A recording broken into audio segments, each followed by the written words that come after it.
So much fun, we don't even...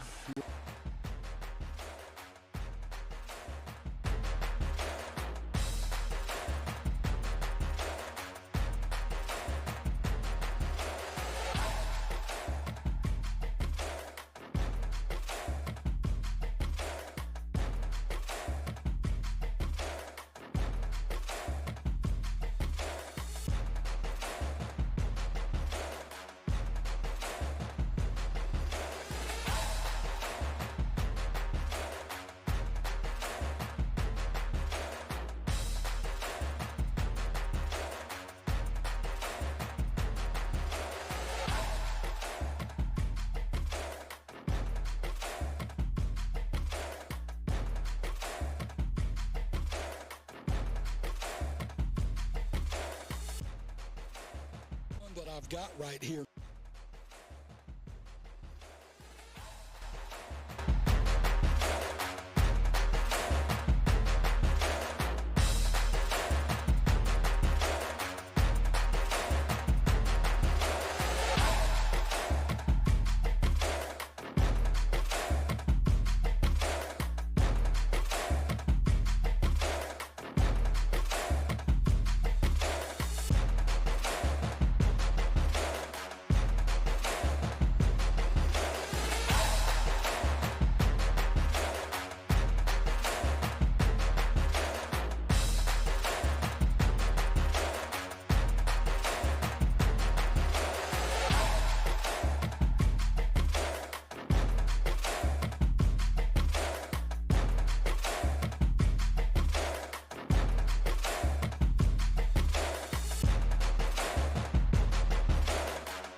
On the air in like 2.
Ernie fashion, Ernie keeps going off and because usually when they trying to sell it the other way, you know, I'm wondering whether or not he's trying to trap me into something.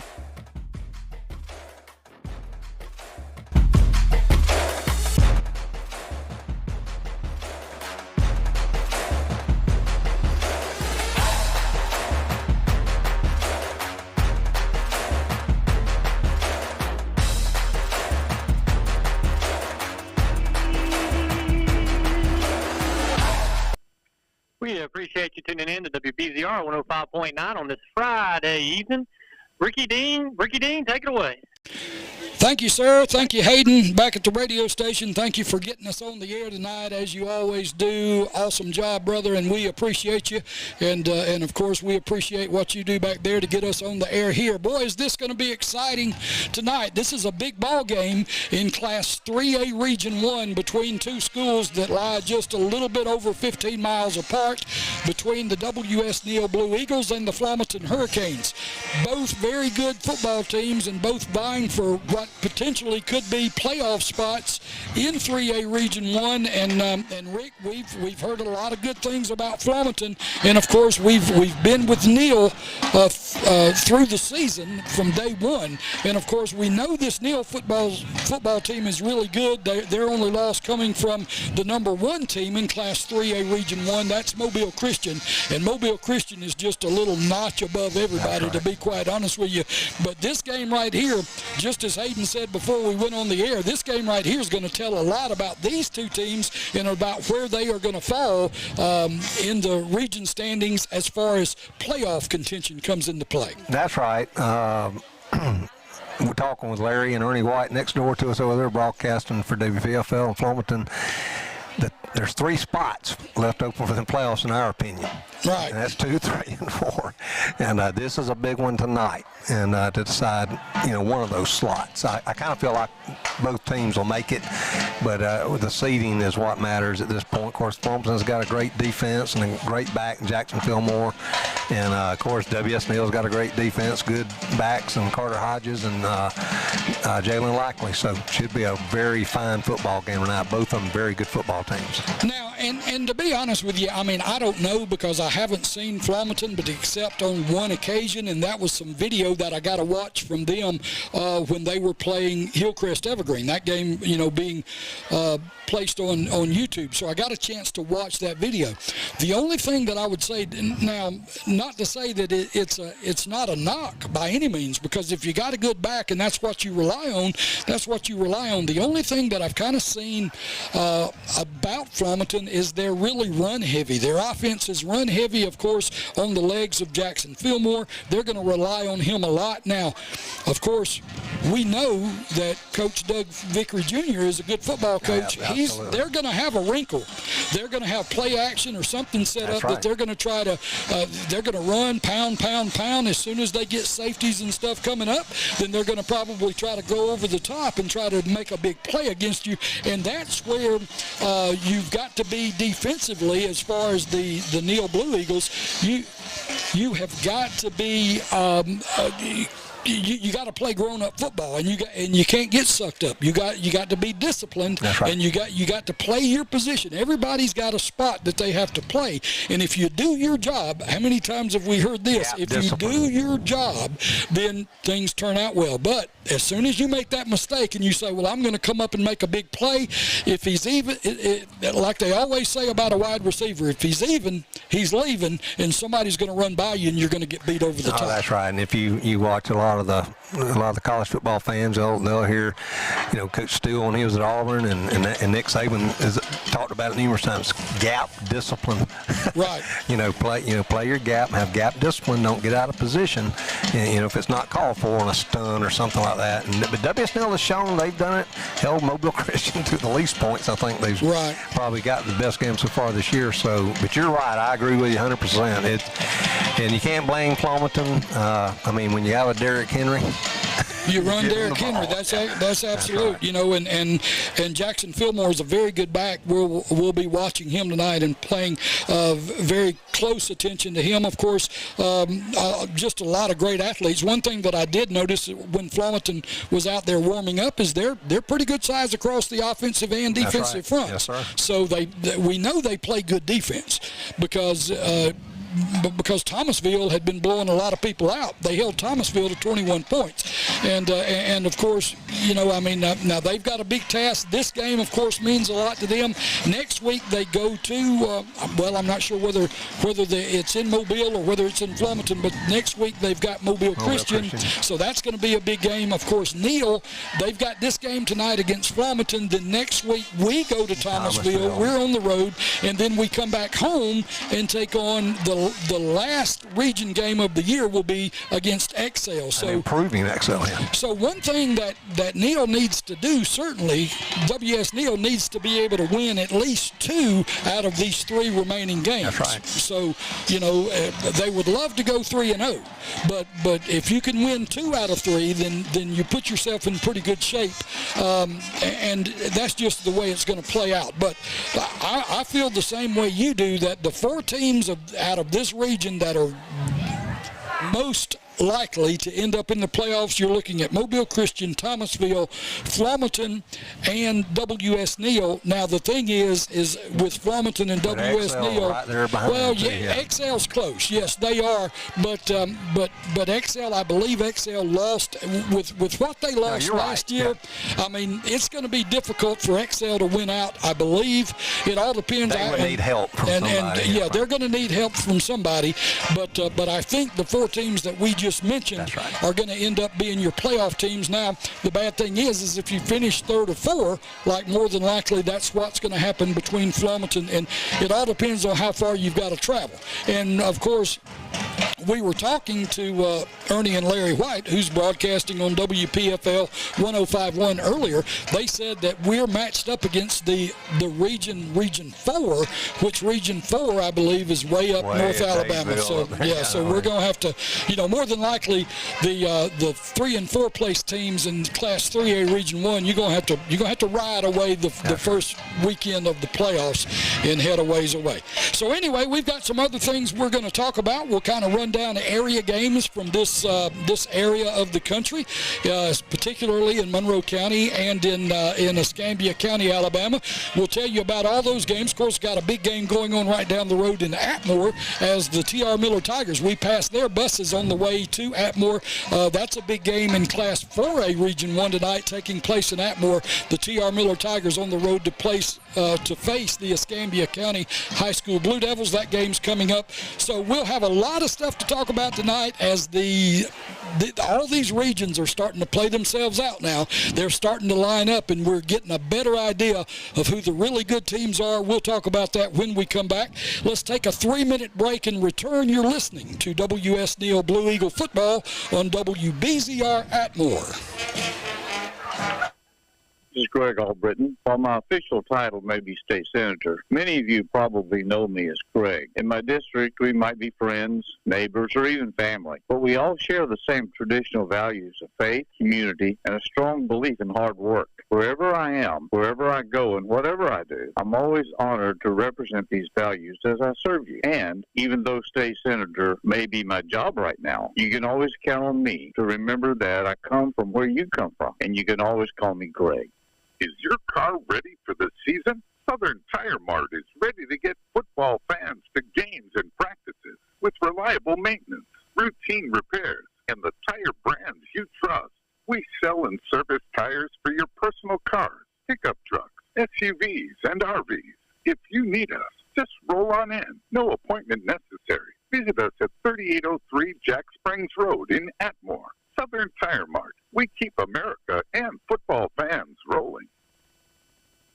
Pioneer Mobile Homes and Parts, located at 906 Forest Avenue in East Bruton, Alabama, can help you with all your mobile home needs. Stop by and see what they have in stock. windows, doors, air conditioning ductwork, faucets, tub and wall kits, bathroom cabinets with marble sinks, floor vents, vinyl and carpet, and all colors in skirting. On sale right now are the tall toilets to go in white for $149.99. From a complete remodel to just needing a small part, they are stocked and ready to serve all your mobile home needs. Pioneer Mobile Homes. Call them 251-867-8507. You need more power in your life.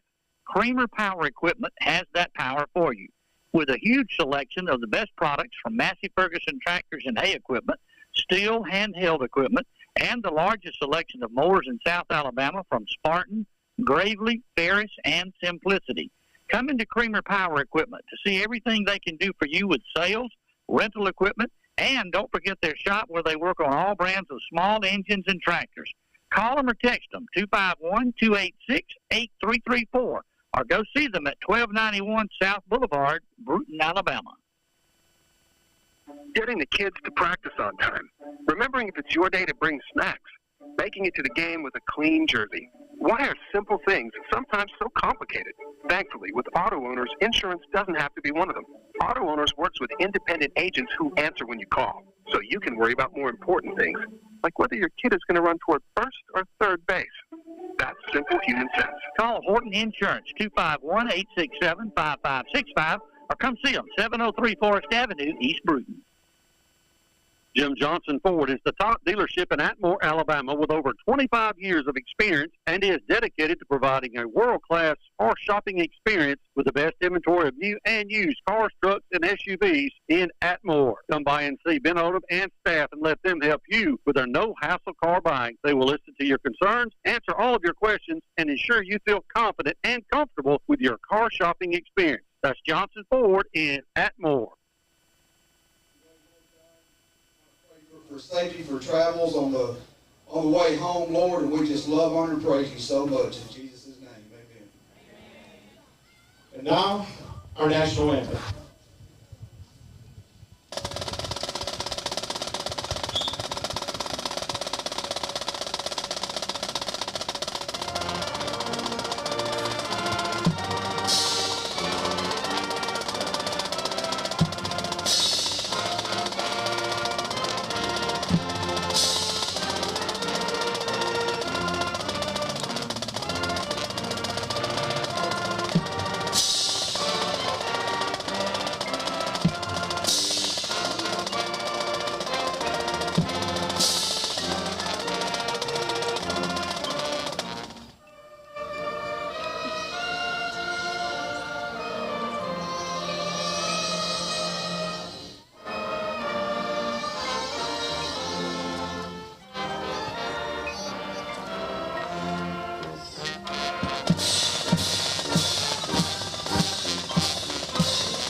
And welcome back as we get the invocation, followed by the national anthem. Is played here by the W.S. Neal Blue Eagle Band.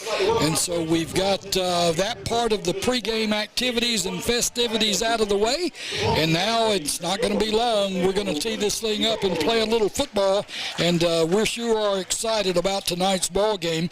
Of course, other games around the area that we're following as well. Of course, a big game from one of the schools up in Monroe County, J.F. Shields. They're going to have a tough road to hoe this week as they're at 0-6. They lost to Leroy last week. They traveled to Mulry across the river, and Mulry 6-1, 3-0 in that Class 1A Region 1. They've won 6 in a row. They will have won 7 in a row by the time this game's over with tonight, as it's going to be tough for J.F. Shields over at Mulry. Monroe County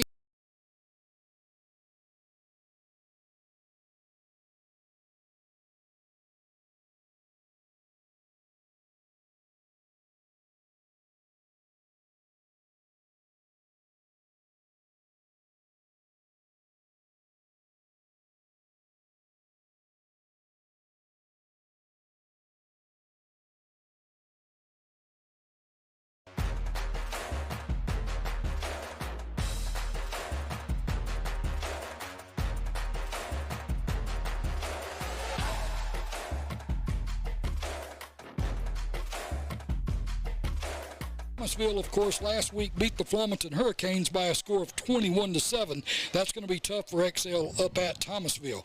JU Blackshear started the year 3-0. They're now 3-4. They've lost 4 straight. They're at Clark County, who is 2-4, but 2-0 in the region. And last week, Chickasaw, Clark County beat Chickasaw by a score of 40-0. That game, more than likely, that's going to be a tough one for JU Blackshear also to come out of there with a win.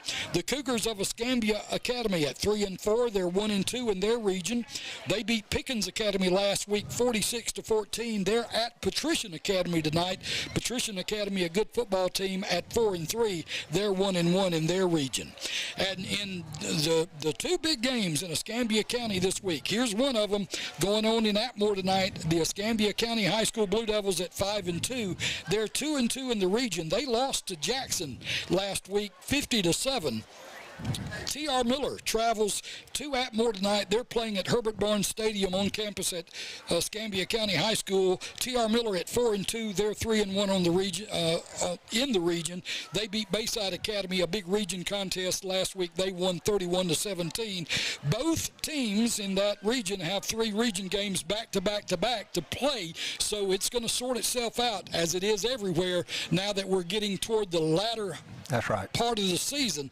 These teams are going to decide who is going to be making their bids for the playoffs, and this is a big one. This is ours right here tonight. The Neal Blue Eagles at 5-1, 3-1 in the region against the Flomaton Hurricanes. Flomaton is 4-2. They lost to Thomasville last week. That's their only region loss at 3-1. And of course, Flomaton still has Mobile Christian to go play. They play them this next week. But this is a big game for these 2 teams right here because both of these teams drastically need to win this ball game. I mean, they need to win it. It's a must-win almost for both teams. Playoff seeding. Yeah, exactly, for seeding purposes. So last week, the Neal Blue Eagles beat Cottage Hill at Cottage Hill by a score of 42-13. So this is a big ball game. It's going to be exciting, and we're shortly going to kick this thing off and get it going here on the radio, and I'm excited. I'm ready to go. Of course, we know that Coach Doug Vickery Jr. is a very good coach, been at Flomaton for a long time. I know Coach Vickery personally. He's a good guy. He's a good football coach. As good as he is, as good as he is a football coach, he's just a better guy to know. He's just a good man. Same thing with Coach Hugh Fountain over here at WS Neal. Of course, Coach Hugh Fountain has come home. You know, I mean, he's home here at Neal. This is where he graduated from. He's assembled a coaching staff that is second to none, including Coach Mike Sims, who came from XL last year and is now back at home at WS Neal. Coach Sims also graduated from here at Neal, so he's got a bunch of his homeboys. Yeah, he's got his homeboys around him, so he's got a good group of people. And see, here's the thing that makes that so important is you've got people that care about this school and they care about this football program, and that goes a lot. And you can tell that they care about it just by the changes and the upgrades that they're making since this coaching staff has been assembled and come here. No, that's absolutely correct, and we're happy to be here. It's a beautiful night for football. Still plenty of time to get over here to the stadium if you'd like to come out. It's nice and comfortable, great concessions, plenty of room, and we're excited about this. This is probably weather-wise the best game we've had yet so far. So. Well, it certainly is a little better than what it was last week. Of course, last week we kind of battled a lot of different elements. When we first got there to set up, it was kind of warm and hot and humid, yeah. And then all of a sudden the rain came, so we got a little dose of that. And then all of a sudden the wind whipped around and came out of the north. And then by the time, because we were wet after standing out, then we got cold. So we dealt with a little bit of everything last week. No changes tonight. This is an absolutely gorgeous night for football. It is a gorgeous football facility. We were bragging about that earlier. I mean, you're not going to play at a high school football stadium on campus at a school, especially south of Montgomery. Now, I haven't seen all of them up north. I know there's some schools up there. I've been to Oxford, and I've been to different places around doing games and just watching football and everything else. There are some great stadiums out here. We've been to most of them. But this one right here ranks right among the best that Easy there parking, easy to get into the stadium, easy to get out, great concessions, lots Great of press room. box. Great, the press box, we love it. So it's a very nice place to play, coach, or broadcast, or be a spectator. Yeah, just be a spectator. I mean, and that's what, we all love high school football. That's why we're here.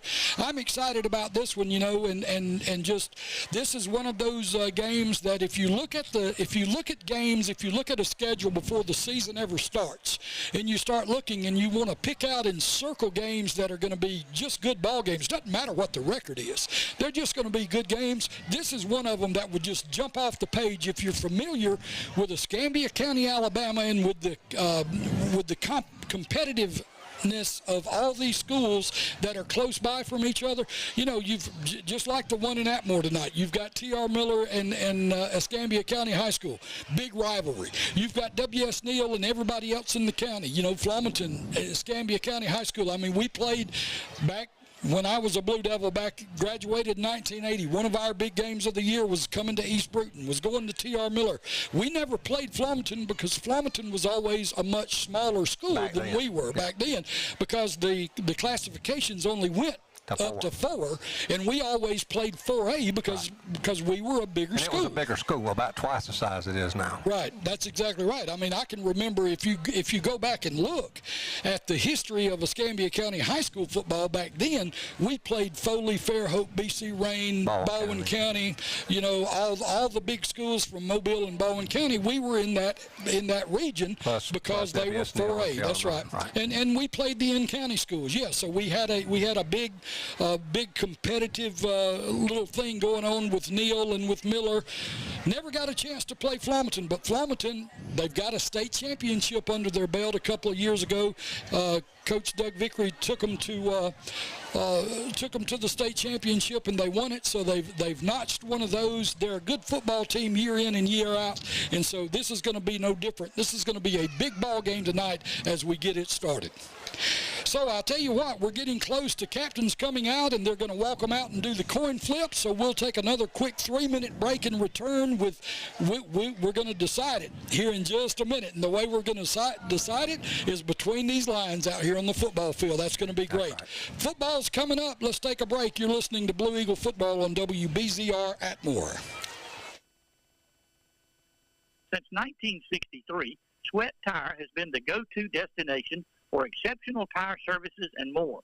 With 9 locations to serve you, Sweat Tire's commitment to quality, reliability, and customer satisfaction has made us a trusted name in the industry with unmatched experience, extensive inventory, comprehensive service, personalized customer care, unbeatable value, and community connection. Whether you're a car enthusiast, a daily commuter, or a weekend adventurer, Sweat Tire is your trusted partner for all your tire needs.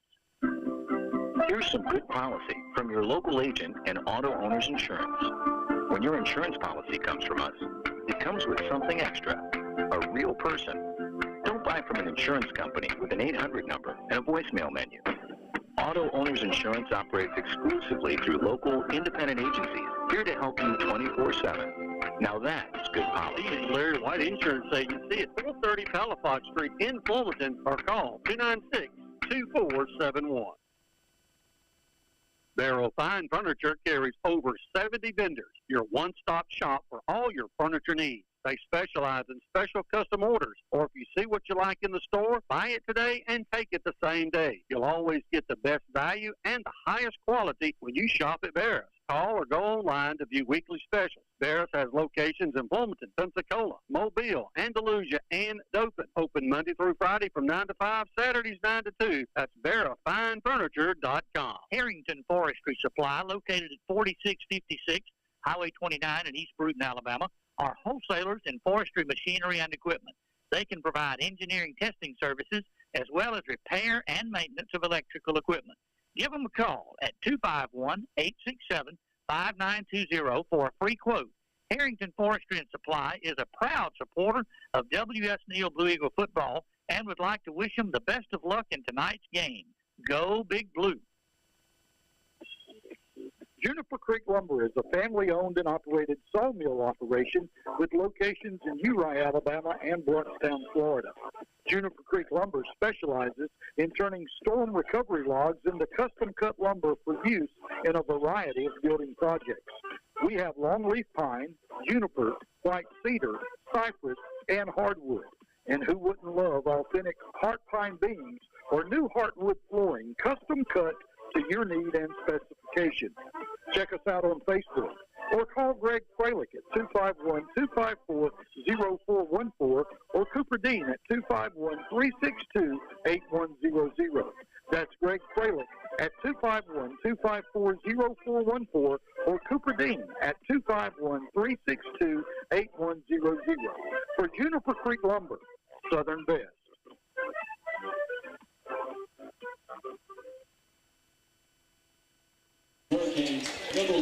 Welcome back to tonight's ball game between the Flomaton Hurricanes and the WS Neal Blue Eagles. Captains for the Neal Blue Eagles tonight, number 1, Jalen Likely. Also number 9, Jaden Stuckey. Number 5, John Andrews. And number 4, C4, is going to be, of course, Carter Hodges. Rick, who you got for Flomaton? Well, we've got number 1, Jax Fillmore for Flomaton Hurricanes. You got Akale Dixon, number 3. Number 6, Miles Adams. And number 8, Blake Max. So all the captains are gathered on top of the Eagle logo at the middle of the field. Midfield, of course, the white hat, the head referee. He's giving his pregame instructions along with the umpire as they both assemble with the players at midfield. And there's the toss of the coin. They're going to show them what they got. Of course, Flomaton, it looks like Neal won the toss. And Flomaton is going to, I think Neal is going to, let's see what they're doing. They're going to take the football. One of those rare times. So the Neal Blue Eagles, it looked like the way the reaction was by the white hat, it looked like that Neal won the toss and have elected to receive. They want the ball on offense first. So the Neal Blue Eagles are gathered around the south end zone underneath the goalpost there. They're fixing to run out on the field. They're in their solid blue uniforms tonight, blue pants, blue jerseys, blue helmets, trimmed in the gold lettering.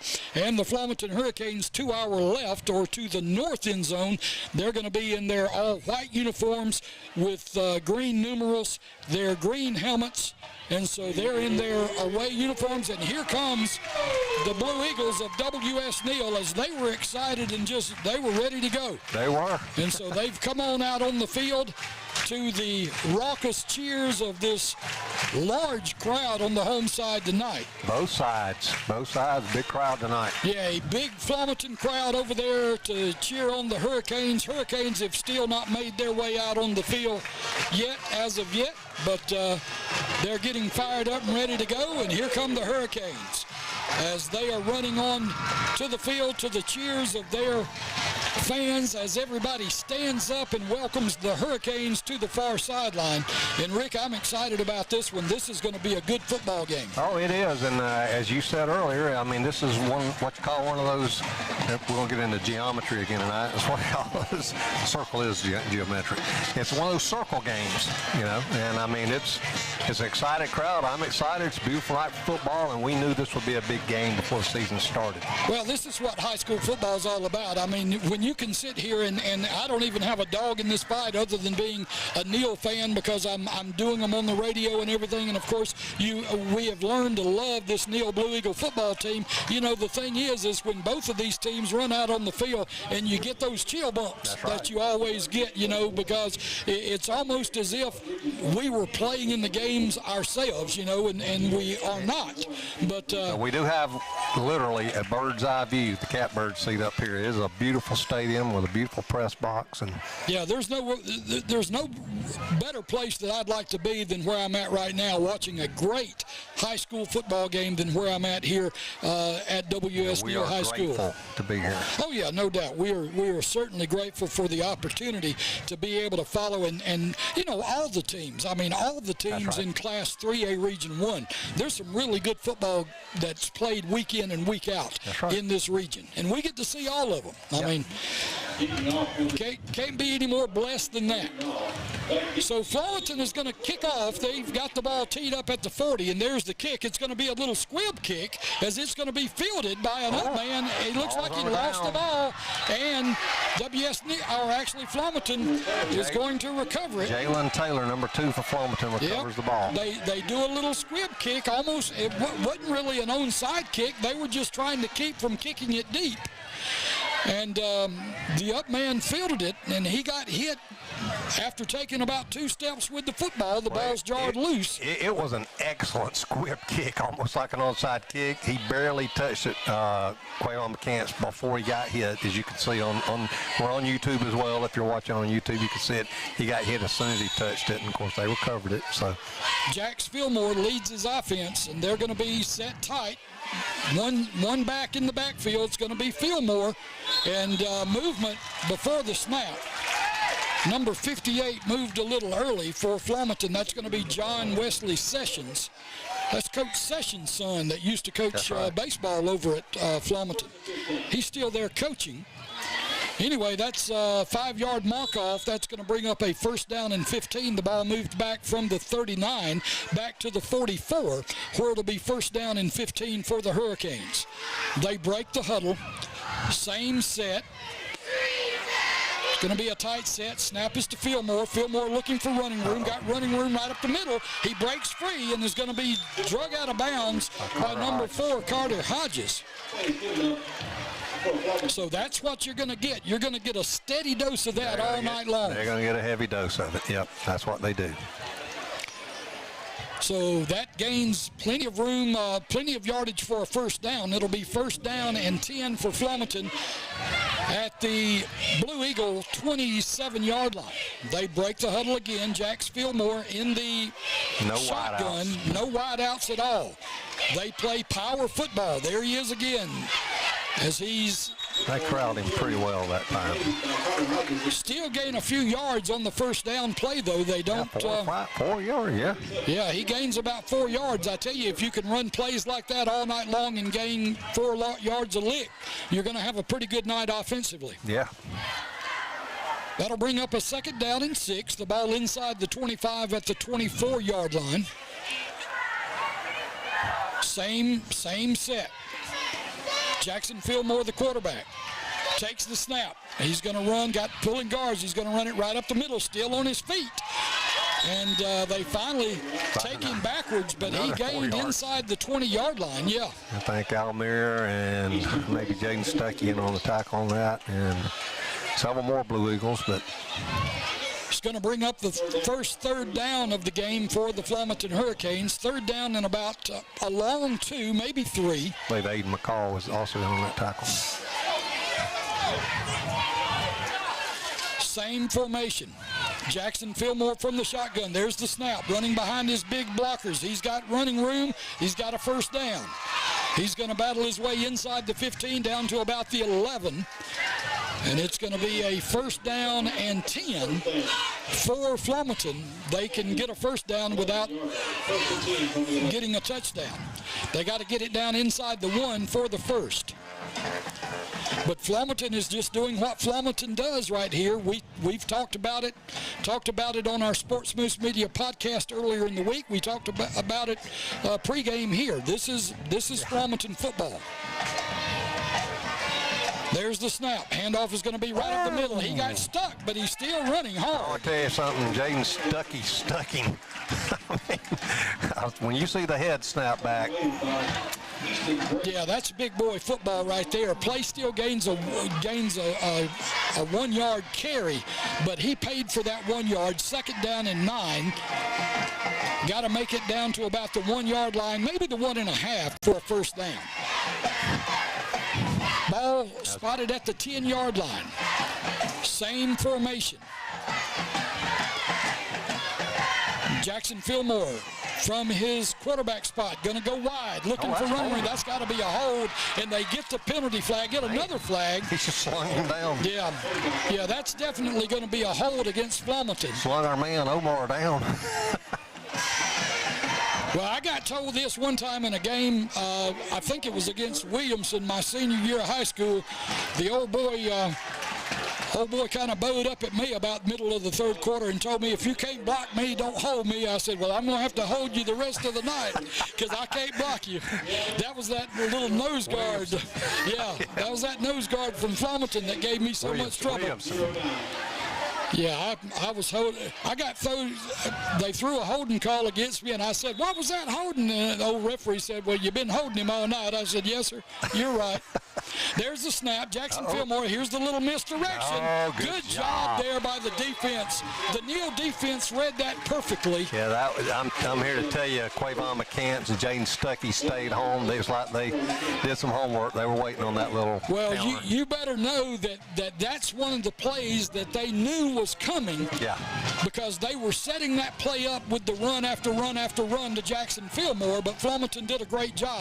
It's now second, let me see, it's actually going to be third down, and timeout is being taken on the field. We'll take a timeout with them. We'll take a 1-minute break, no score, with 8:34 to go here in the first quarter of this ball game. We'll be back. You're listening to Blue Eagle Football on WBZR Atmore.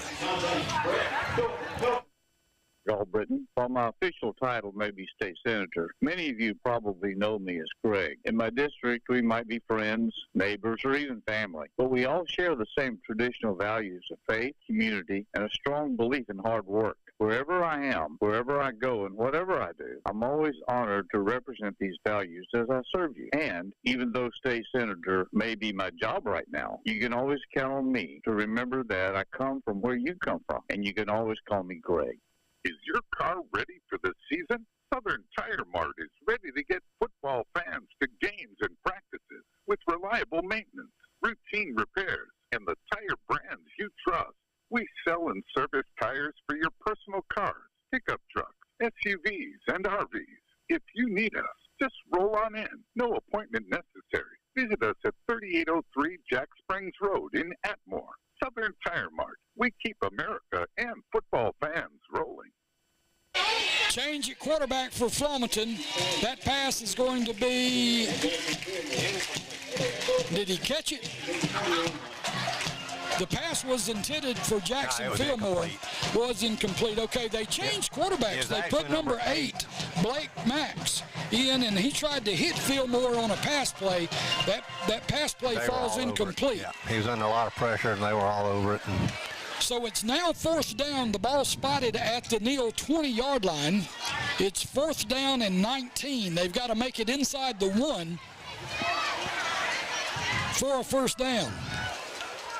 Jax Fillmore is going to be flanked wide to the left side. Oh, single coverage. Number 8, Blake Max, is at quarterback. He's rolling to his right. Fillmore's not going to be the intended receiver. And they stopped it. Yeah, they stopped it. That's going to be a good job by the Blue Eagle defense as they stop Flomaton on a fourth down and 19. The pass was completed, but not enough for a first down. They did what you're supposed to. Kept him in front of them and made the sure tackle. Well, we've talked about that all year, about how disciplined this Neal Blue Eagle defense plays, and that was a big part of that play right there.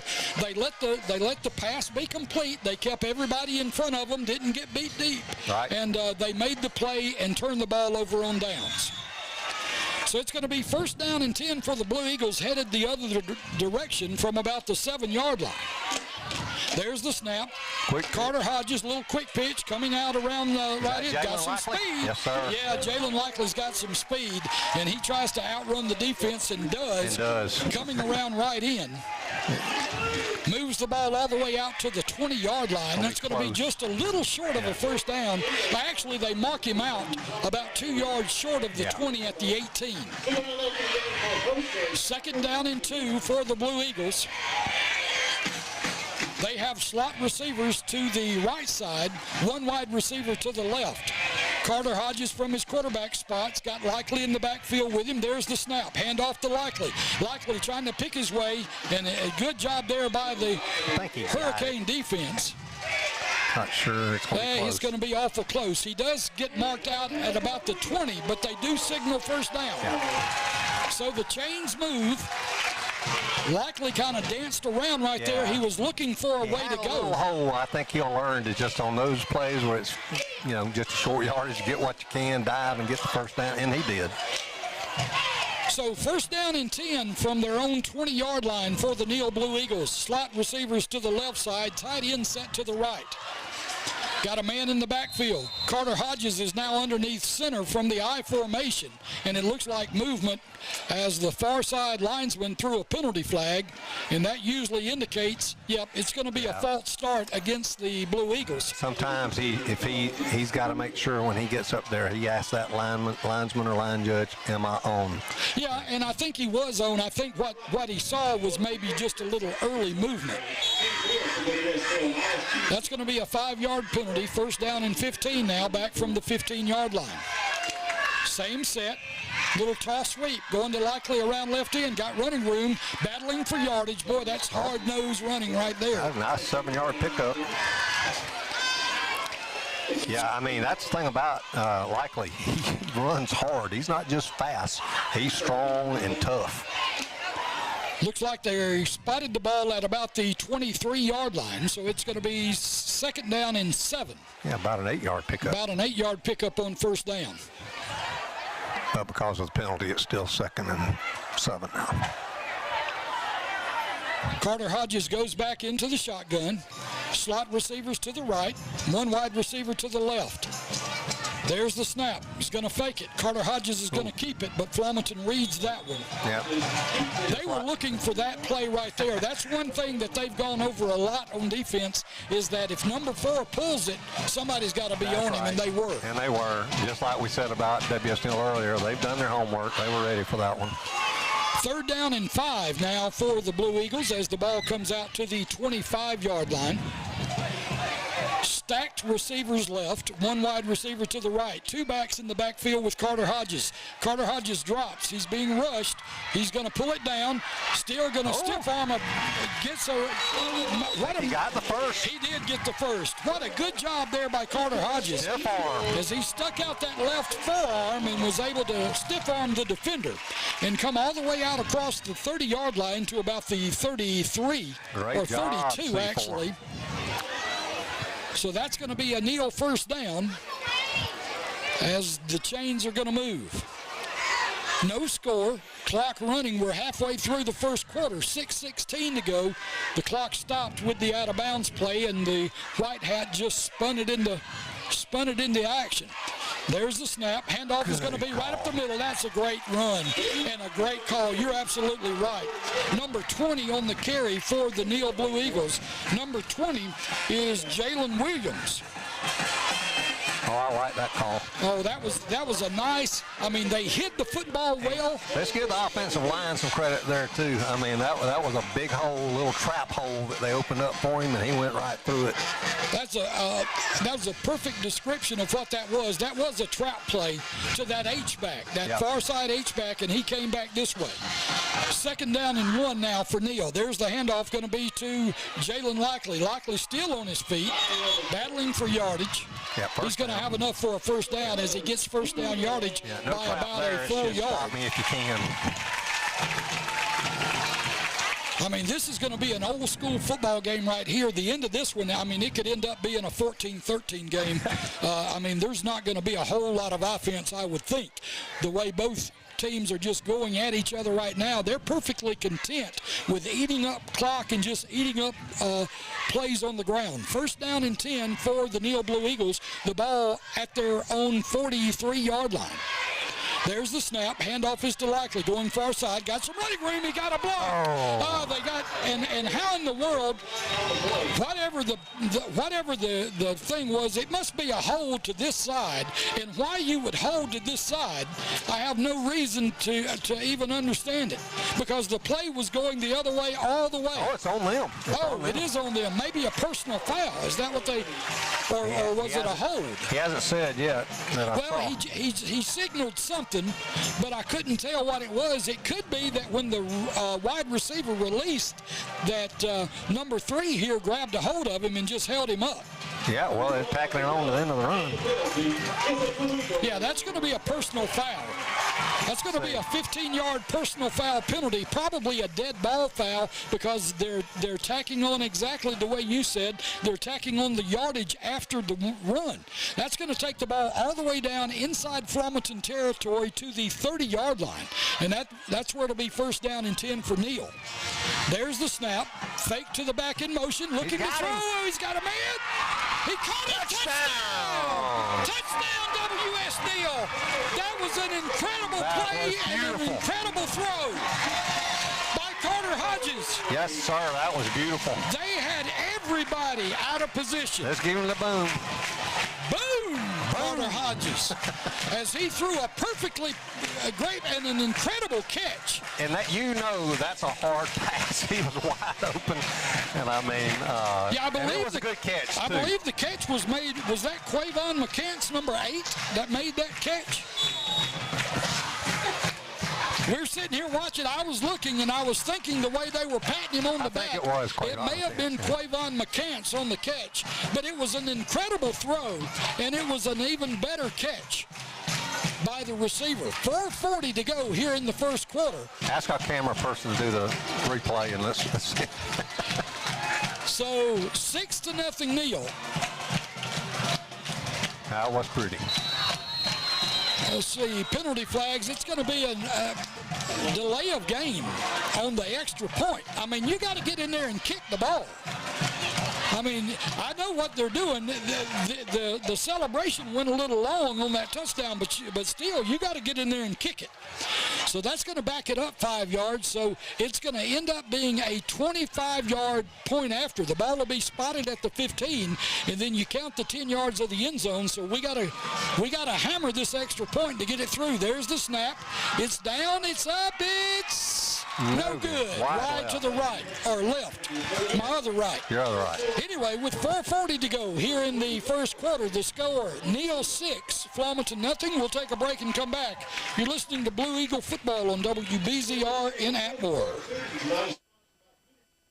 Pioneer Mobile Homes and Parts, located at 906 Forest Avenue in East Bruton, Alabama, can help you with all your mobile home needs. Stop by and see what they have in stock. Windows, doors, air conditioning ductwork, faucets, tub and wall kits, bathroom cabinets with marble sinks, floor vents, vinyl and carpet, and all colors in skirting. On sale right now are the tall toilets to go in white for $149.99. From a complete remodel to just needing a small part, they are stocked and ready to serve all your mobile home needs. Pioneer Mobile Homes. Call them 251-867-8507. You need more power in your life. Creamer Power Equipment has that power for you. With a huge selection of the best products from Massey Ferguson tractors and hay equipment, steel handheld equipment, and the largest selection of mowers in South Alabama from Spartan, Gravely, Ferris, and Simplicity. Come into Creamer Power Equipment to see everything they can do for you with sales, rental equipment, and don't forget their shop where they work on all brands of small engines and tractors. Call them or text them, 251-286-8334. Or go see them at 1291 South Boulevard, Bruton, Alabama. Welcome back. 6-0 the score with 4:40 to go here in the first quarter. W.S. Neal leading Flomaton. Neal lining up to kick the ball off to Flomaton. Jackson Fillmore back deep to receive for Flomaton. There's the kick. It's going to be high. Man, he boomed it. Man. That's a big kick. That's going to be a touchback, and that's just what you need when you got Jackson Fillmore back deep to receive. That's you right. don't want him running it back. Yeah, you couldn't draw that up any better. And it surprised Jackson Fillmore because he started to run back, and he was like, nope, not going to get that one. I'm going to tell you a story. I think it kind of surprised all of us. It surprised me, too. Yeah.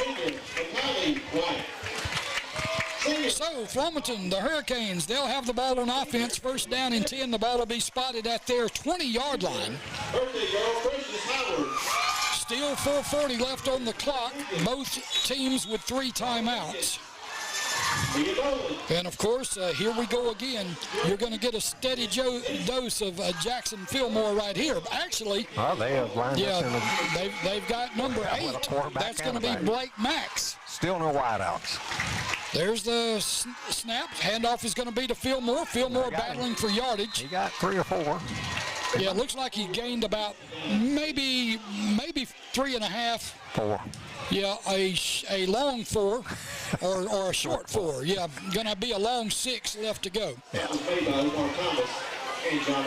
So a good run there by Fillmore on first down, second down and 6. And Blake Max, the quarterback for Flomaton.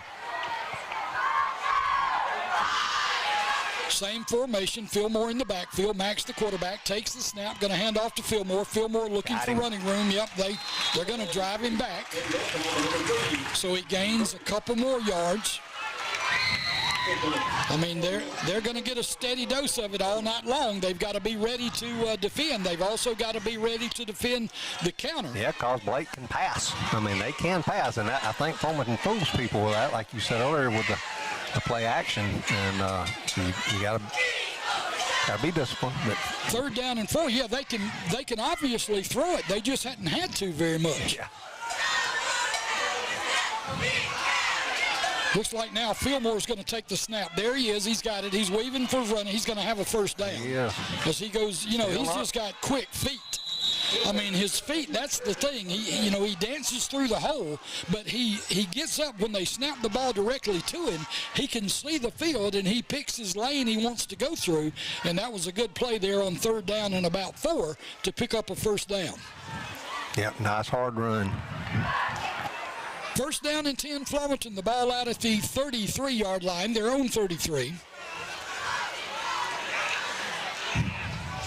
It's like Fillmore's going to be back there again to take the snap.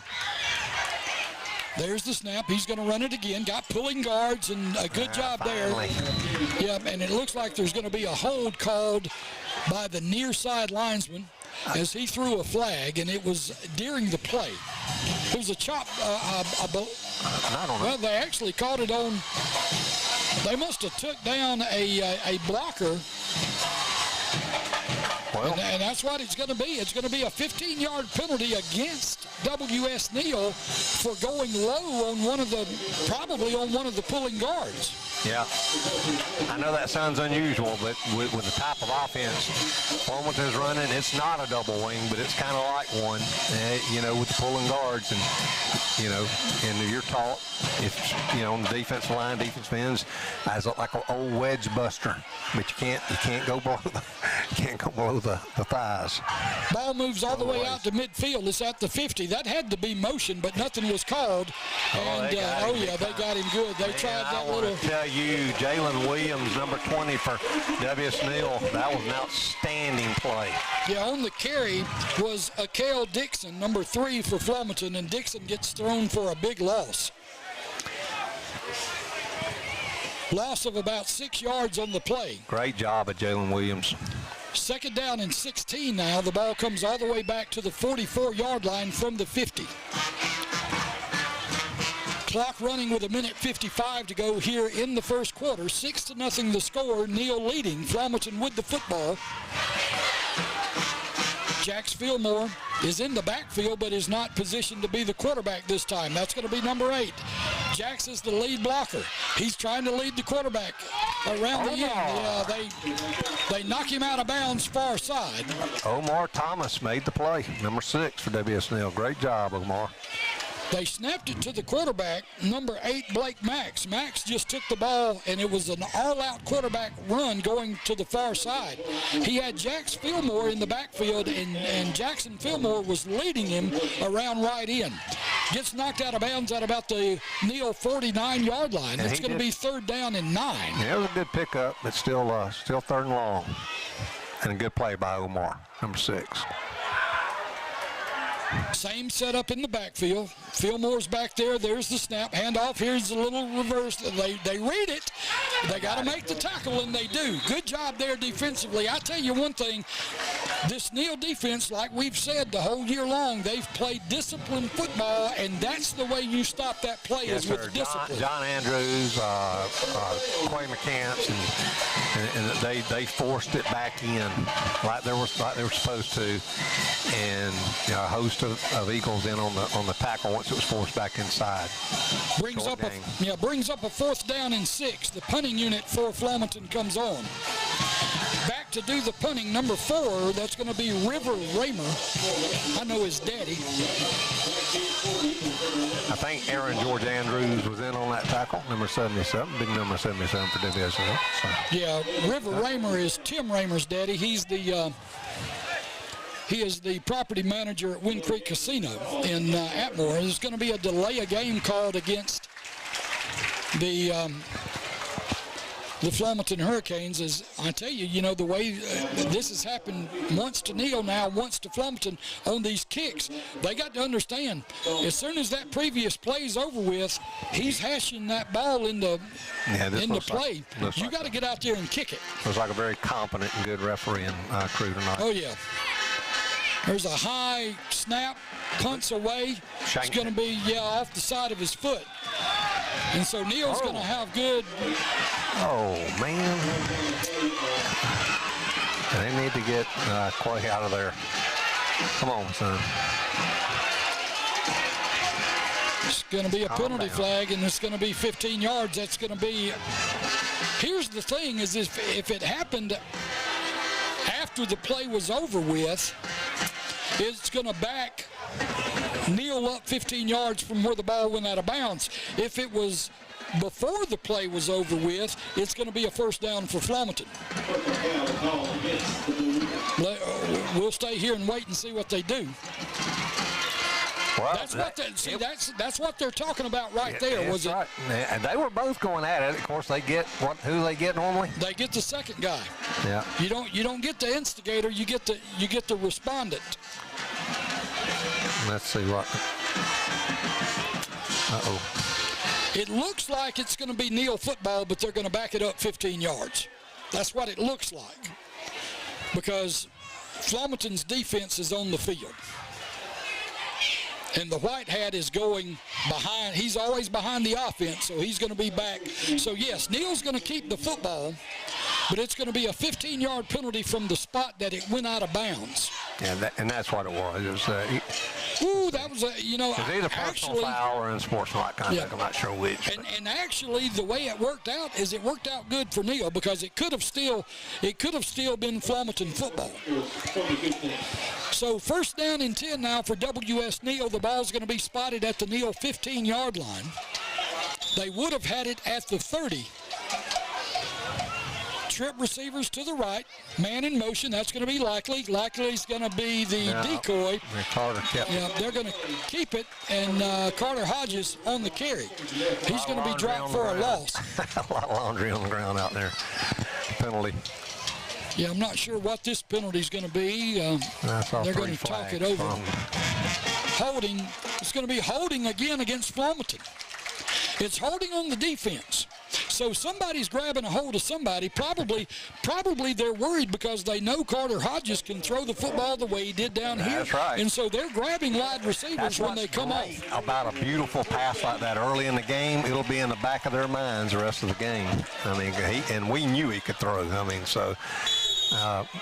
But even though we did, it was still a gorgeous pass. Spotted the foul penalty, so it was 5 yards down the field where the hold took place. So they bring it out to the 30, where it's going to be first down and 10 WS Neal. That's right. It all worked out. Worked out for the good guys. That's right. First down and 10 Flomaton for Neal from the 30-yard line. And that's going to be the end of the first quarter, so we'll take a break and come back. The score at the end of 1 quarter of play, Neal 6, Flomaton nothing. We'll be back with the second quarter. You're listening to Neal Football on WBZR in Atmore. Getting the kids to practice on time. Remembering if it's your day to bring snacks. Making it to the game with a clean jersey. Why are simple things sometimes so complicated? Thankfully, with auto owners, insurance doesn't have to be one of them. Auto owners works with independent agents who answer when you call, so you can worry about more important things, like whether your kid is going to run toward first or third base. That's simple human sense. Call Horton Insurance, 251-867-5565, or come see them, 703 Forest Avenue, East Bruton. Jim Johnson Ford is the top dealership in Atmore, Alabama, with over 25 years of experience and is dedicated to providing a world-class car shopping experience with the best inventory of new and used cars, trucks, and SUVs in Atmore. Come by and see Ben Odom and staff and let them help you with their no-hassle car buying. They will listen to your concerns, answer all of your questions, and ensure you feel confident and comfortable with your car shopping experience. That's Johnson Ford in Atmore.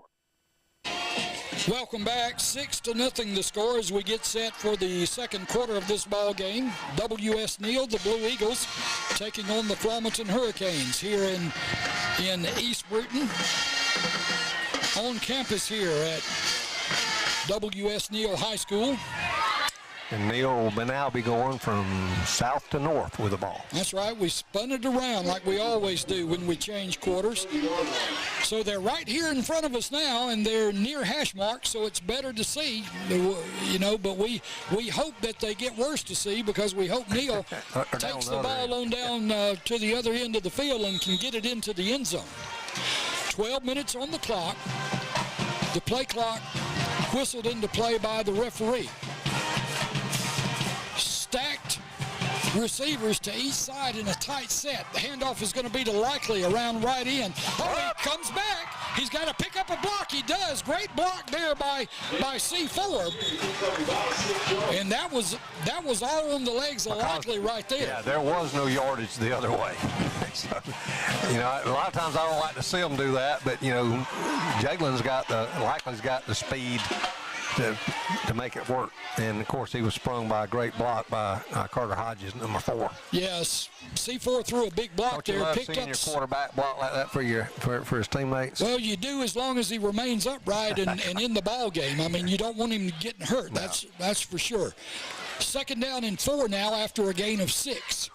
Ball near hash mark. High formation. Slot receivers to the other side. Carter Hodges underneath center. Handoff is going to be a straight handoff to Likely. Likely with some running room. Crosses the 50 and stays in bounds. He gets down to the Flomaton 48-yard line. I tell you what, Blake Max doesn't make that dive and catch his feet. Yeah, that would have been a touchdown. Yeah, he would have been gone. I mean, that was just a great play by number 8, Blake Max, though. I mean, because he doesn't make that. And Max got up. I tell you, he's a little gingerly moving around back there from his safety spot. Great effort. It was great effort, but he paid the price on that one. Of course, we've talked about it all year long. Likely so strong and big, especially his lower body. I mean, that's a tough task to come up and make a tackle on that. Still an I formation. Handoff is going to be Likely again. Got more running room. Boy, he runs hard. Yep, tackle by number 10, Micah Presley for Flomaton, but another good run by, you know, we talk about Jalen Likely. I mean, we know he's got verifiable 4.4 speed, but he can bench press 300 pounds too. And I mean, he is all muscle. We've met him and talked to him several times, and he's a hard runner. Timeout on the field. We'll take a timeout with them with 10:17 to go here in the first half. The score, W.S. Neal 6, Flomaton nothing. We'll take a break and come back. You're listening to Blue Eagle Football on WBZR in Atmore. Since 1963, Sweat Tire has been the go-to destination for exceptional tire services and more. With 9 locations to serve you, Sweat Tire's commitment to quality, reliability, and customer satisfaction has made us a trusted name in the industry with unmatched experience, extensive inventory, comprehensive service, personalized customer care, unbeatable value, and community connection. Whether you're a car enthusiast, a daily commuter, or a weekend adventurer, Sweat Tire is your trusted partner for all your tire needs. Here's some good policy from your local agent and Auto Owners Insurance. When your insurance policy comes from us, it comes with something extra, a real person. Don't buy from an insurance company with an 800 number and a voicemail menu. Auto Owners Insurance operates exclusively through local independent agencies here to help you 24/7. Now that's good policy. This is Larry White Insurance Agency at 430 Palafox Street in Flomaton, or call 296-2471. On a 2nd down and 1 play, they run a spot pass far side. Carter Hodges throws it out there to his wide receiver, who dances his way for enough for the first down. So it's going to be a first down now as the ball is spotted all the way down inside Flomaton territory. Well, they were inside Flomaton territory anyway, but the ball spotted at about the 35. Right at the 35, as a matter of fact. First down and 10 for the Neal Blue Eagles. Good catch and run. Slot receivers to the right, I formation. Carter Hodges underneath center.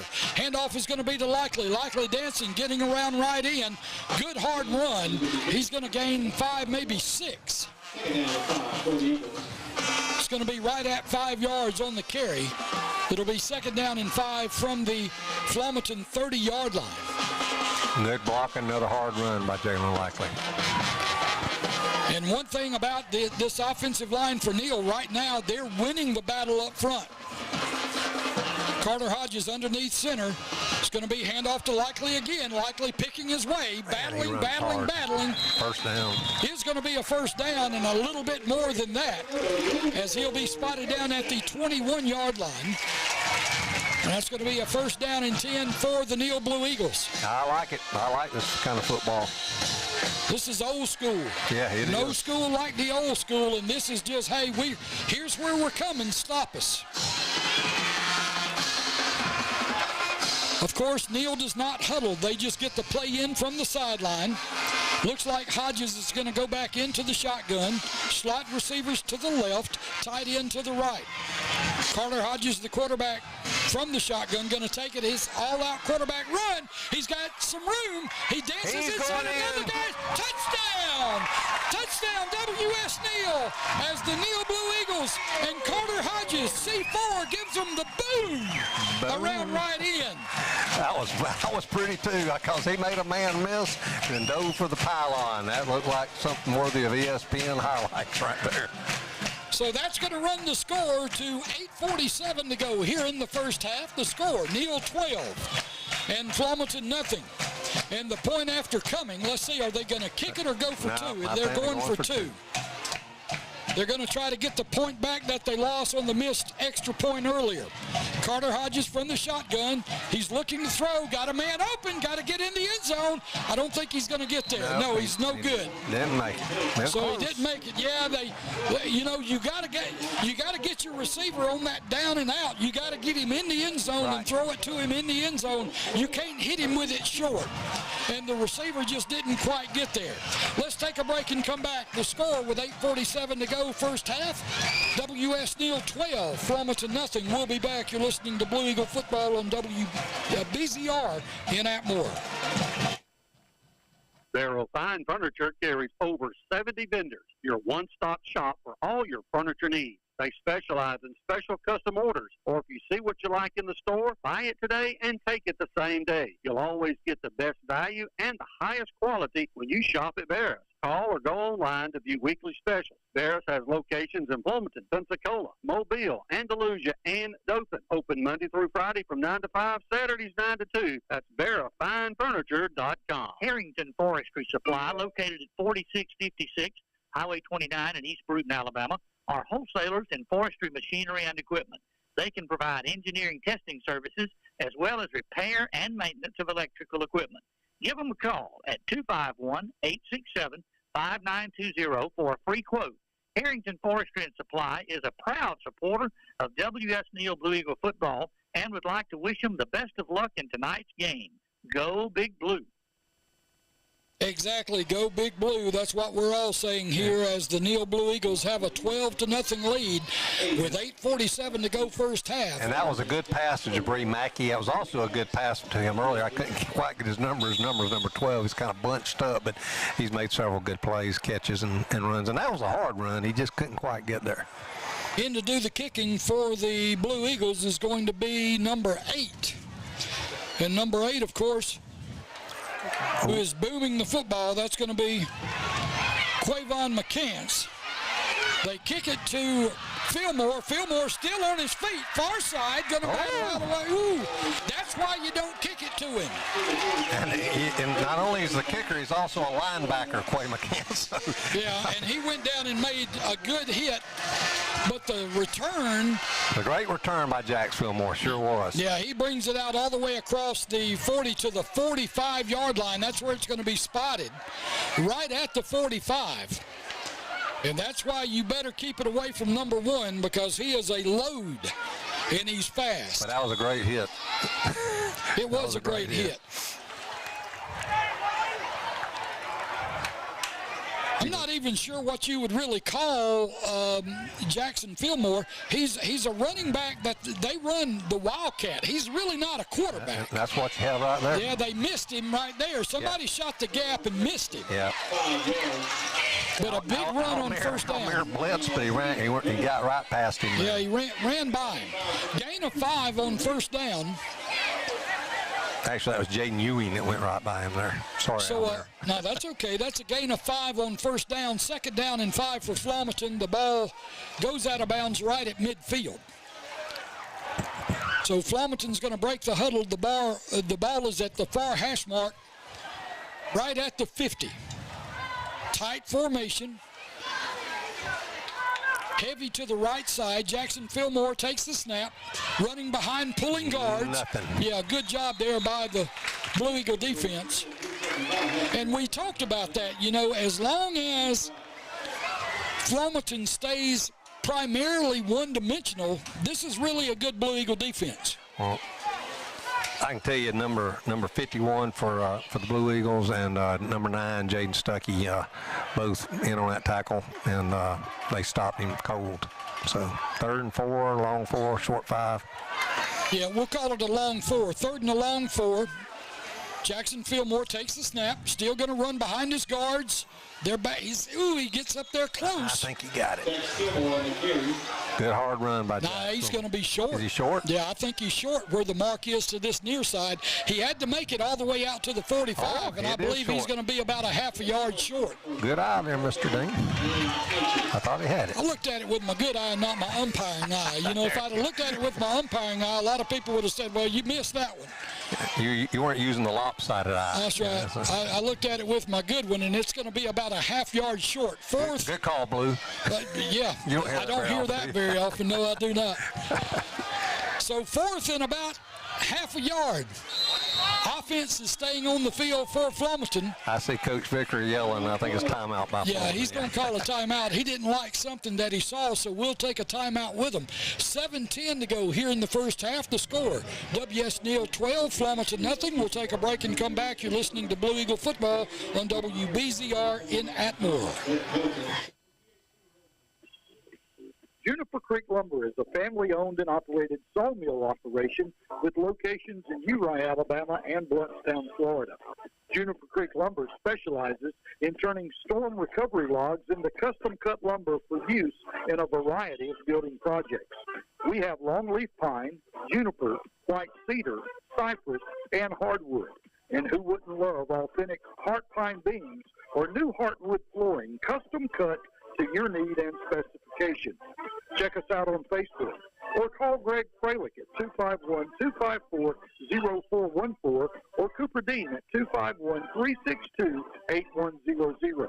That's Greg Fralick at 251-254-0414 or Cooper Dean at 251-362-8100 for Juniper Creek Lumber, Southern Best. On the carry, there was 4th down and about 6 inches is what it ended up being.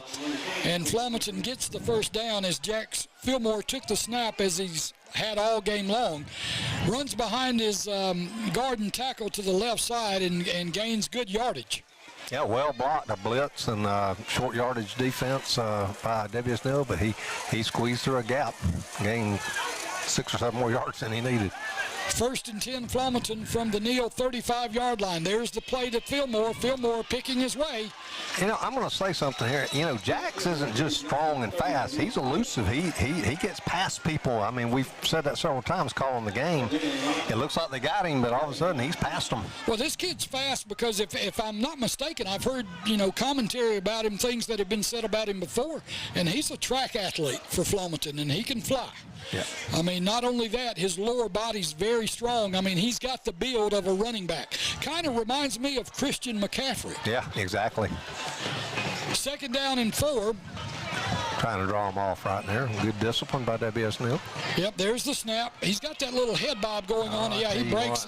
He runs over a guy. I tell you, Jalen Likely made a saving tackle, but he ran over the top of Jalen Likely. He ran over the top of several people. Yeah, it doesn't happen very often.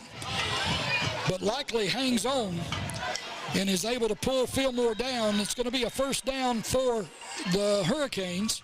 Inside the 20, down at about the 17-yard line, and now the Neal Blue Eagles are going to take a defensive timeout. We'll take a timeout with them. 6:26 to go here in the first half. The score, Neal 12, Flomaton nothing. We'll be back. You're listening to Blue Eagle Football on WBZR in Atmore.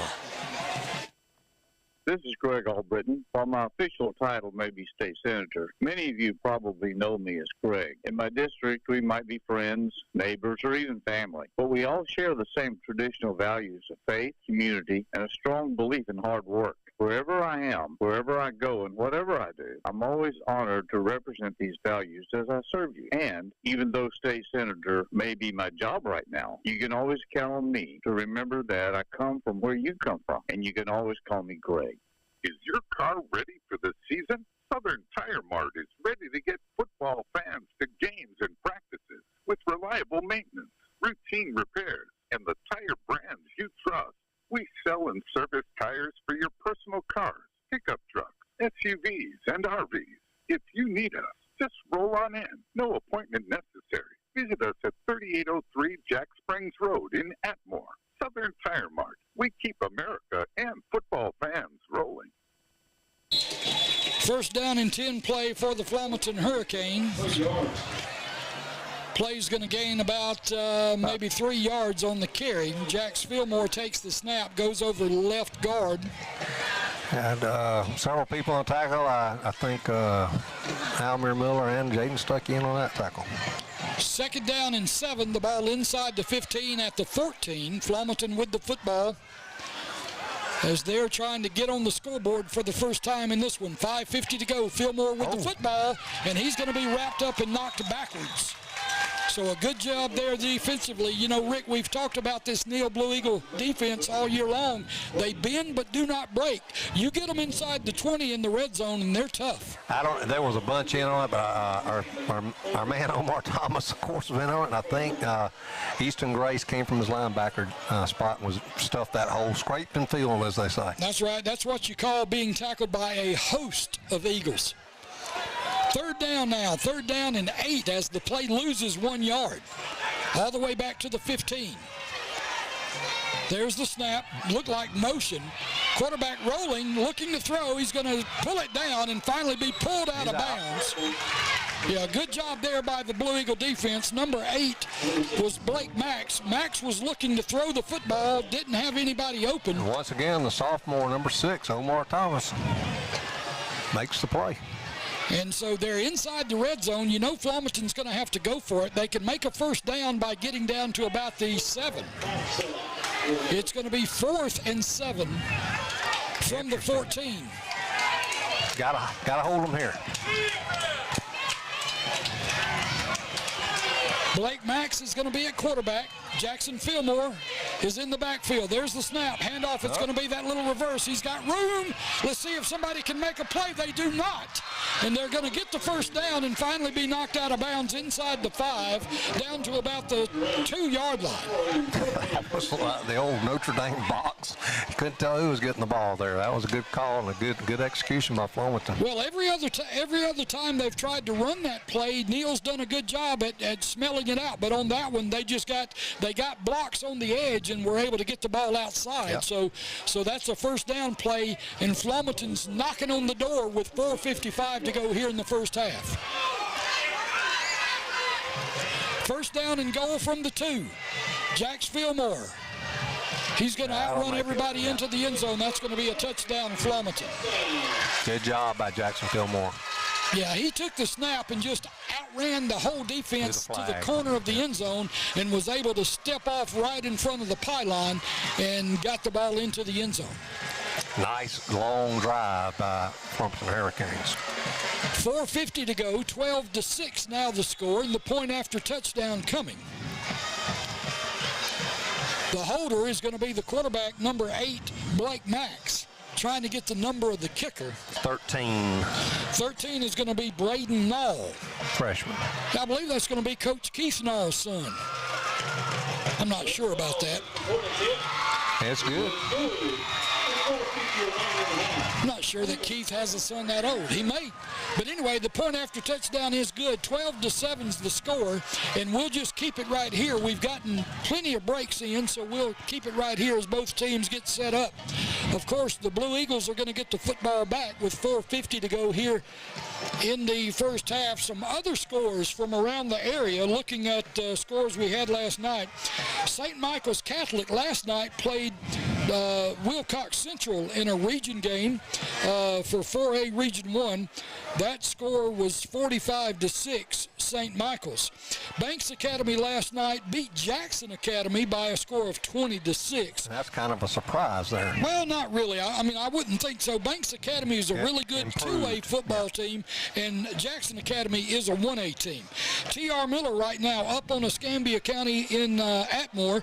That score 21-0 in the first quarter. Of course, here the score between Neal and Flomaton, 12-7. The Neal Blue Eagles with the lead. Clark County up 7-0 over J.U. Blacksher in the first quarter. Mobile Christian up 14-0 over Cottage Hill. And Saraland has scored 21 points in the first quarter. They lead Baldwin County by a score of 21-0. So we'll try to keep you updated on the scores that we get. And we want to thank the Atmore News for getting those scores out as they occur. Mr. Don Fletcher down there with the Atmore News doing a good job as he always does. There's that little squib kick. Neal gets it, looking to pick up a block. Is that C4? It looks like it, yes, and he's got running room. He crosses the 50 and finally pushed out of bounds at the Flomaton 40-yard line. Yeah, that good coaching on WS Neal there. They moved C4 up to the up short because they've been squib kicking it. He just grabbed it and took off with it. And it's getting a little chippy out there. You got a player for Flomaton was kind of chirping at C4 just a little bit, and somebody grabbed C4. Yeah, they grabbed him by the jersey and pulled him back out of the way. You don't want to get a penalty, especially a boneheaded penalty right here when you've got the ball in Flomaton territory. What did we say earlier? They get the guy for the they get the second guy. They get the retaliator.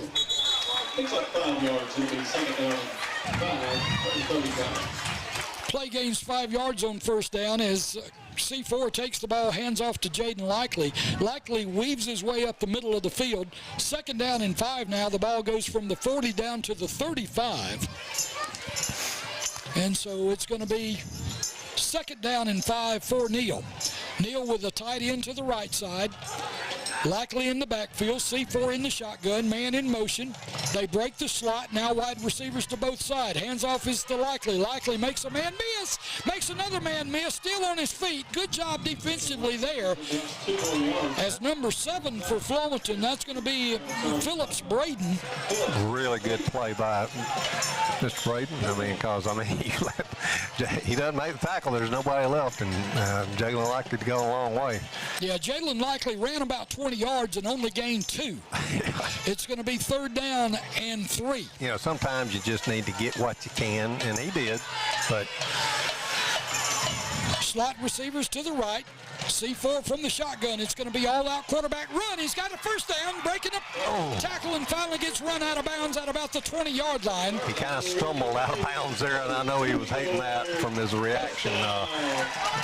But still a great run and great blocking by his ends and his tackle. Well, this has just been a great offensive game plan by the Neal Blue Eagles. Yeah, it has been. Coach Mike Sims and the offensive squad, they're to be commended by the play calls that they've had so far. Slot receivers to the right, C4, same play. They're going to run it again. Got running room, still on his feet.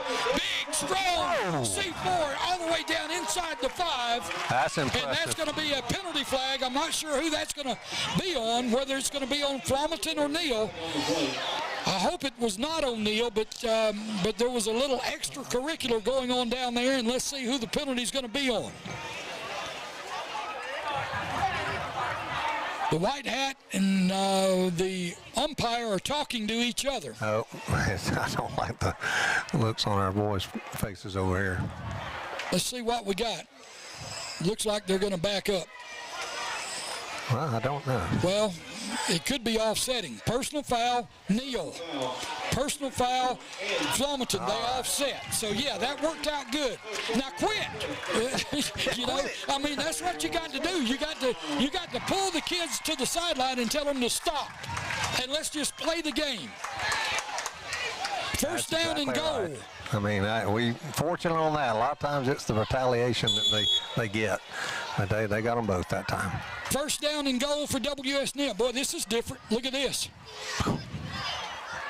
Pistol formation. C4 going in motion. They snap it to Likely. Likely's going to be in the end zone for a touchdown. Touchdown, WS Neal. That was a different call. That was a wrinkle. That was something we have not seen all year long, and it was a great play. 18-7 the score now with 3:09 to go in the first half. I'm guessing we're going for 2. I would think so. What does the sheet say? What's the percentages? I don't know, but what I do you mean, call right here? They're going for 2. Well, to be honest with you, after what I just saw, I would have run the same play again because nobody was in danger of stopping it.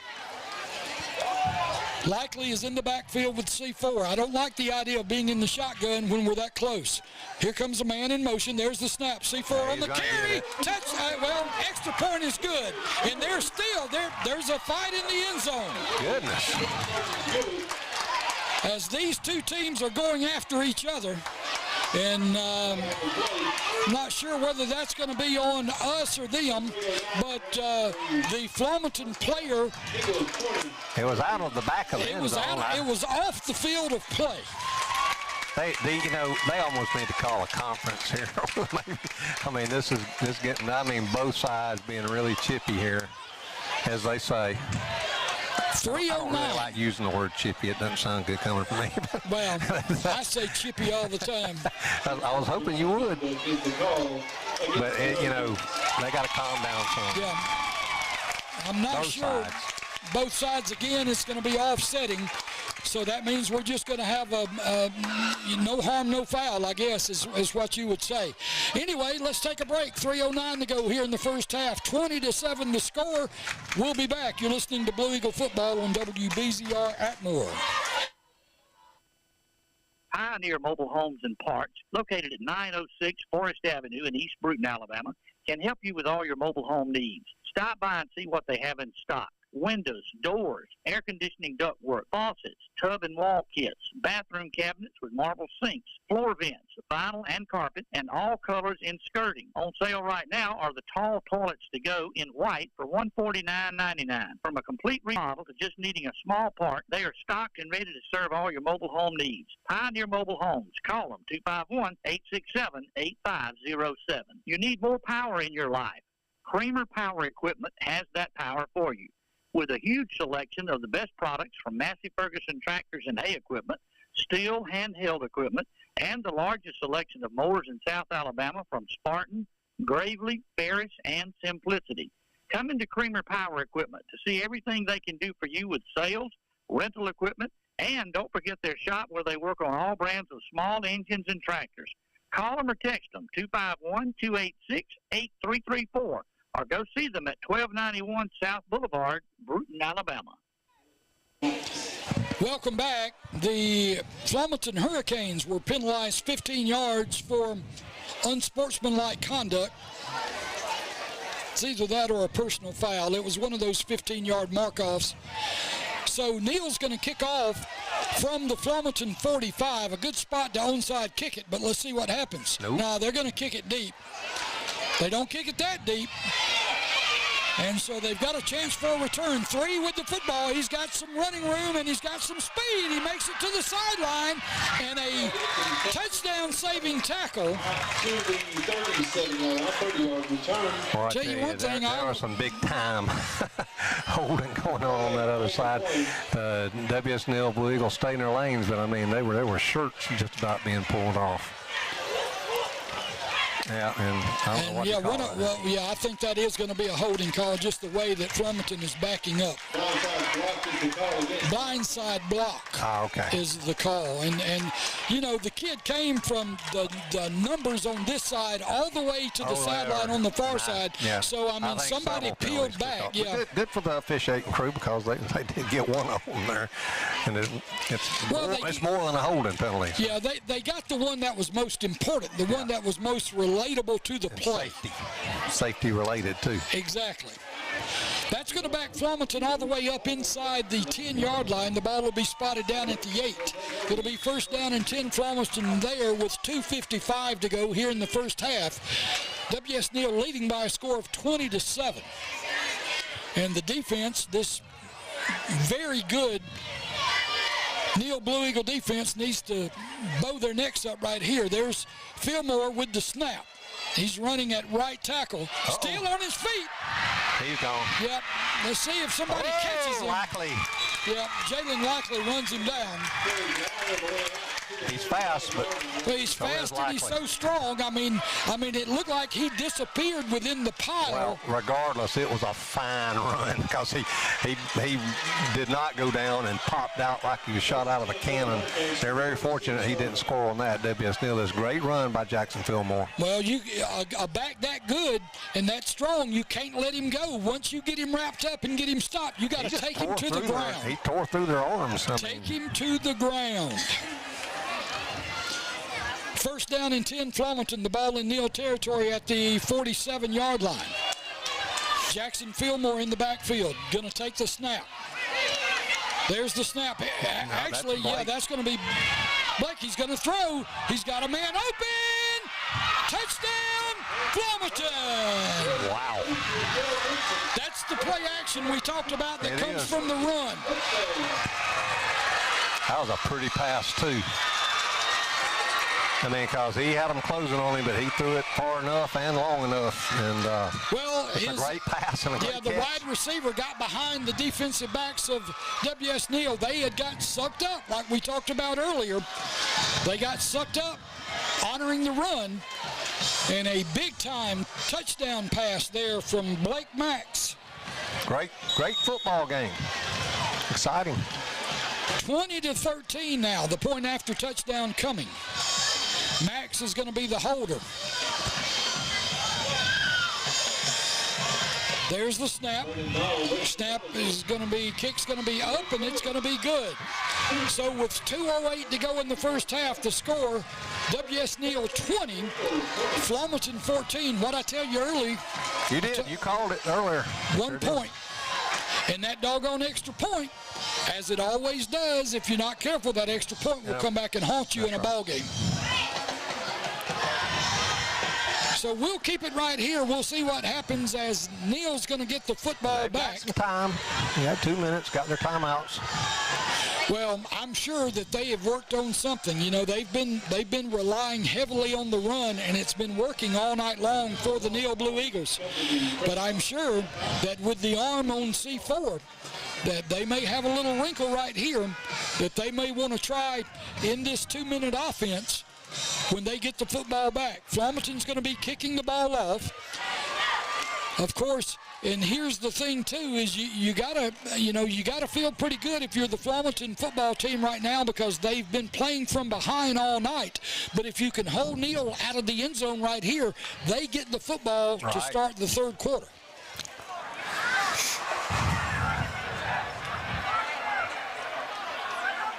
Coaching staff for the Neal Blue Eagles, they're expecting an onside kick. You know, that was a great series of play calls by Coach Vickery and his staff.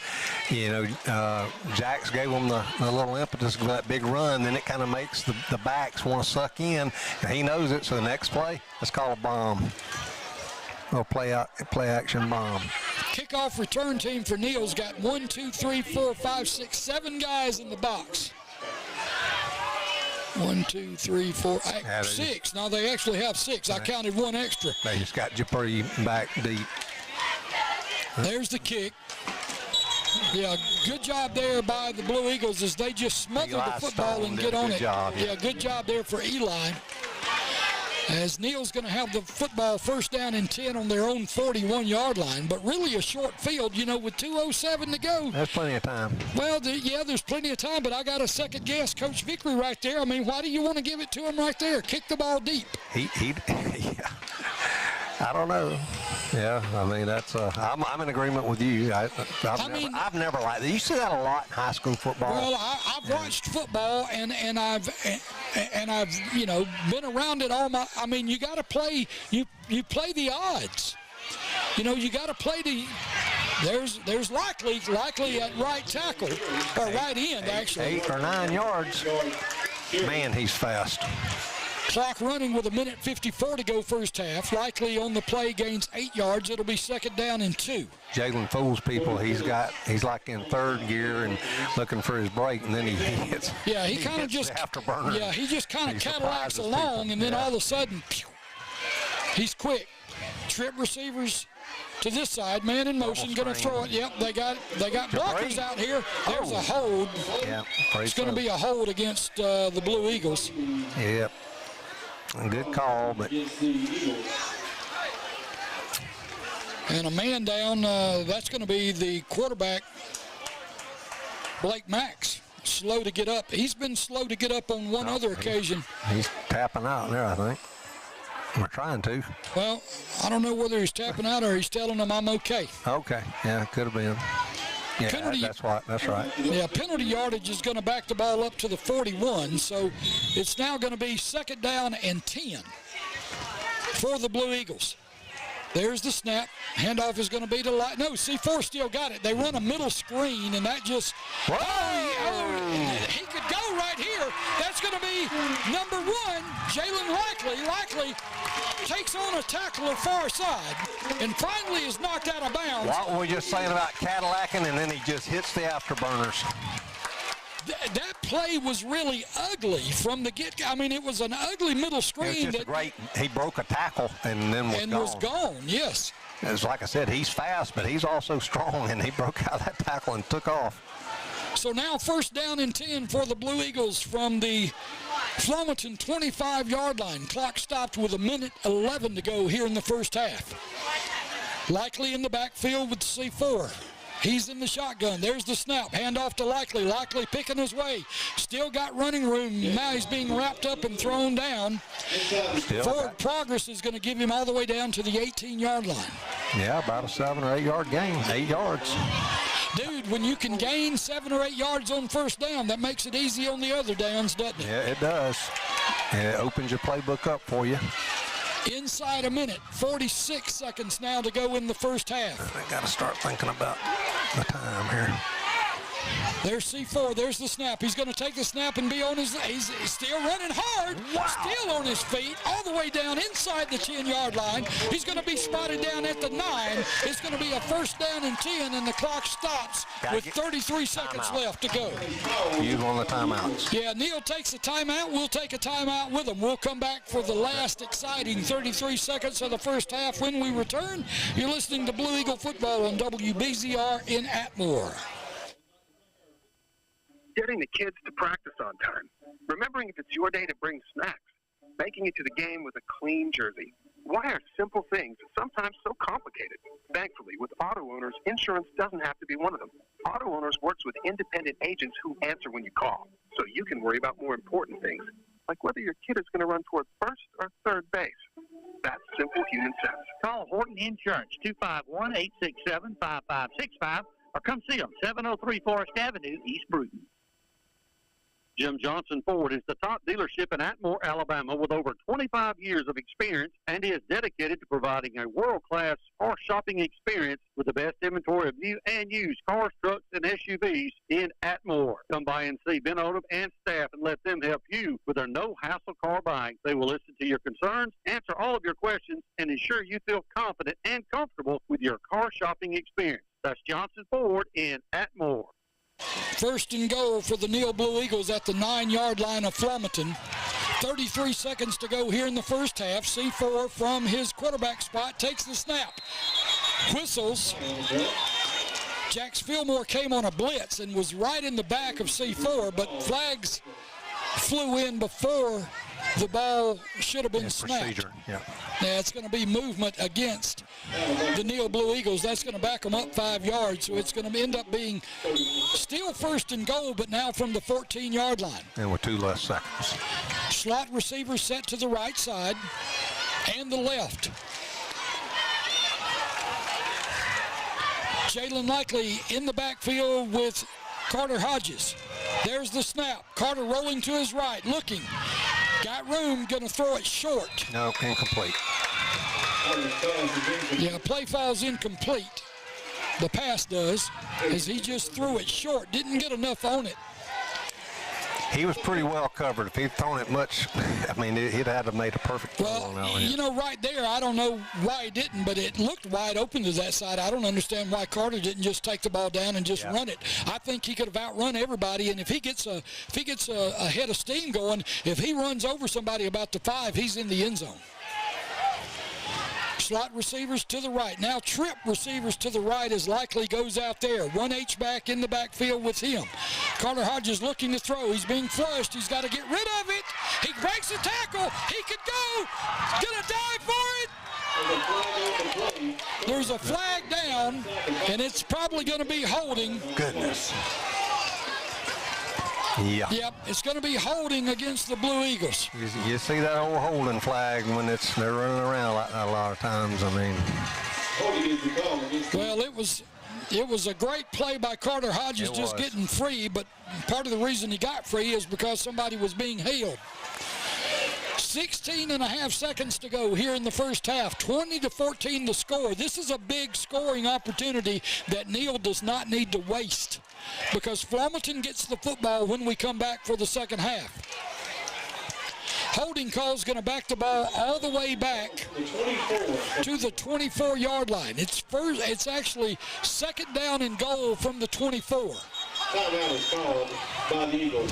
Whew, timeout is being called by the Eagles, and I'm glad they caught it because I need to catch my breath. 10.3 seconds to go here in the first half. Neal does not need to waste this opportunity. Flomaton's too good a football team. Great football game. It is a great football game. You know, I mean, this has been one that's just kept us right on the edge of our seats all night. And the thing is when the clock goes to 0, we still got another half to go. That's right. So Neal is going to have the ball second down and goal.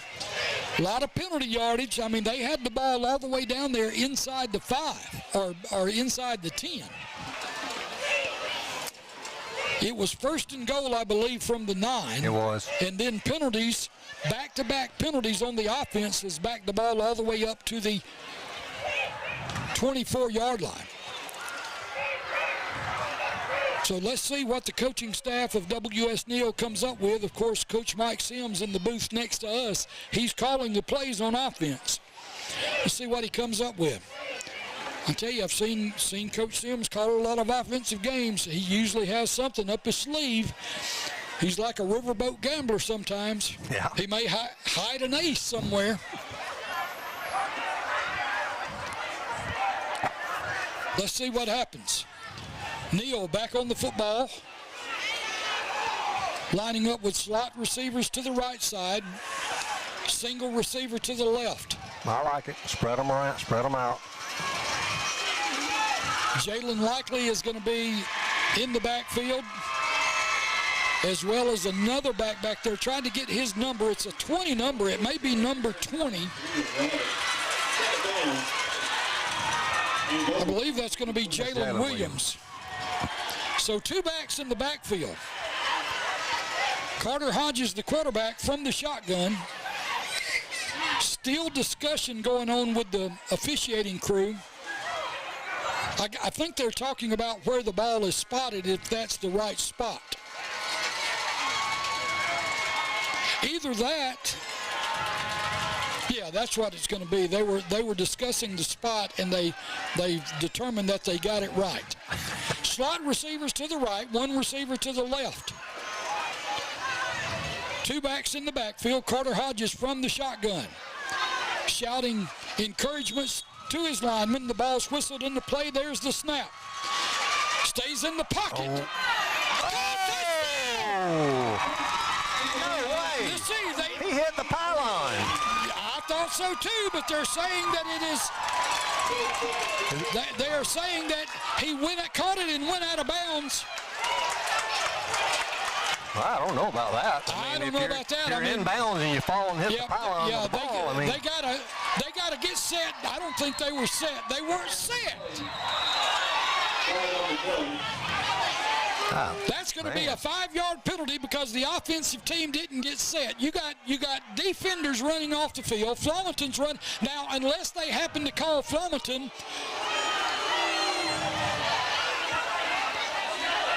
I'm not sure whether it was movement. It is against Flomaton. It's an illegal substitution against Flomaton. And that's the best part of it, is it stops the clock. A half the distance penalty. Now get them set.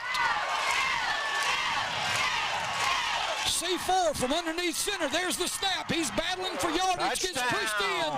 Touchdown. WS Neal Blue Eagles. With 4.9 seconds to go here in the half. That's going to run the score to Neal 26 and Flomaton 14. Be interesting to see if they you got to go for 2. I think so. I mean, you got to go for 2. Because then you run it back to being a legitimate 2-score game. It'll be 28-14. A 2-touchdown game, yeah.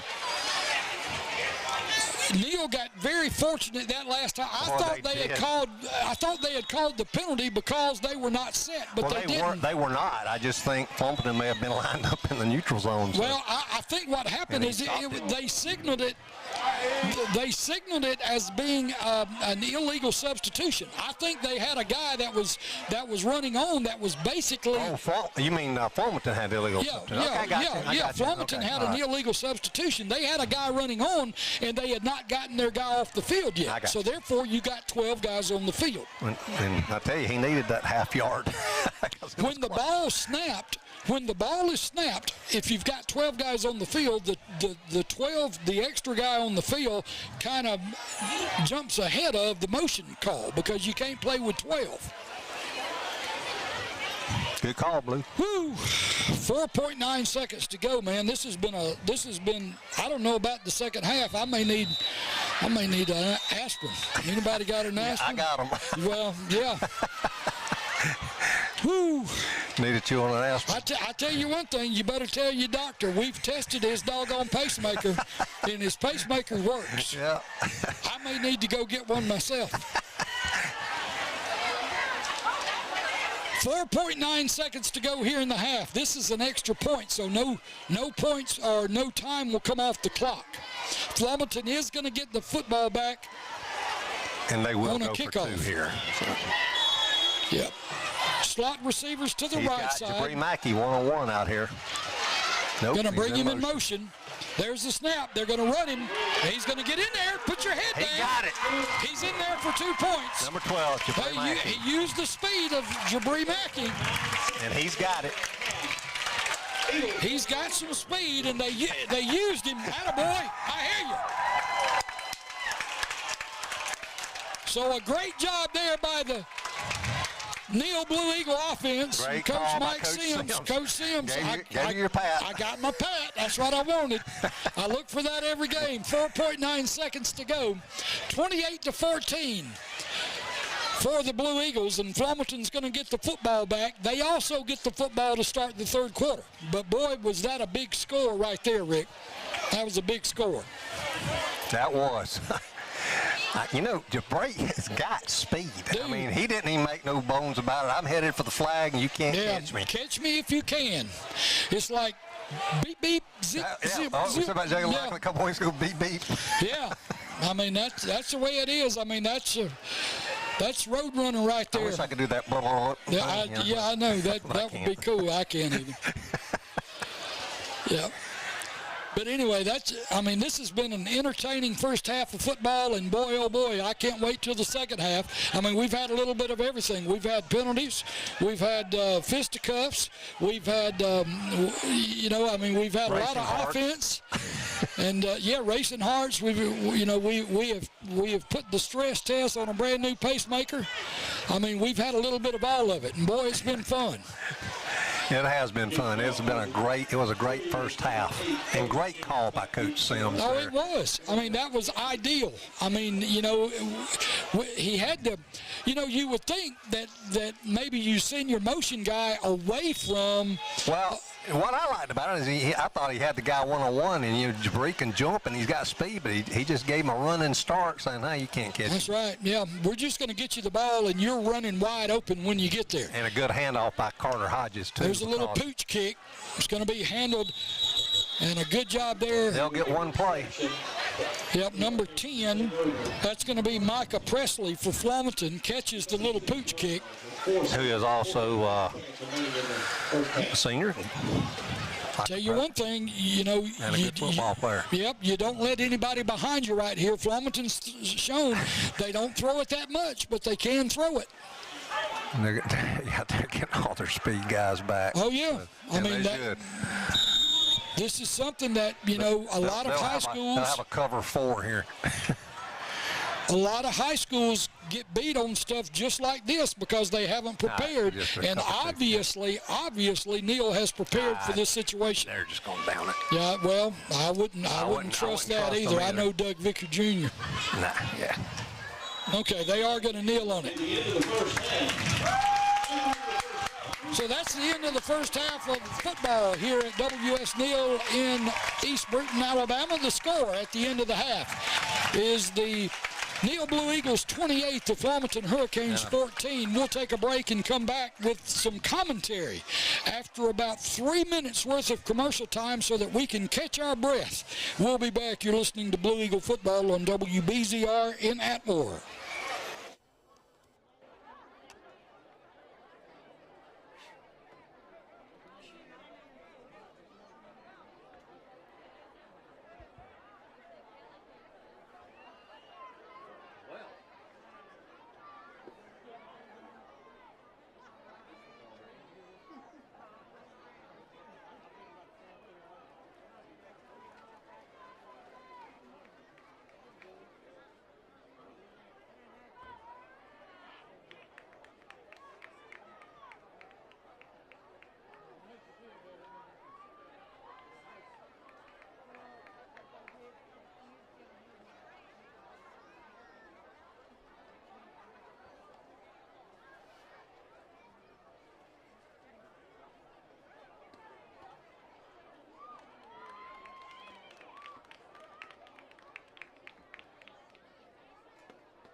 Ladies and gentlemen, please welcome to the field the Flomaton High School Hurricane Band.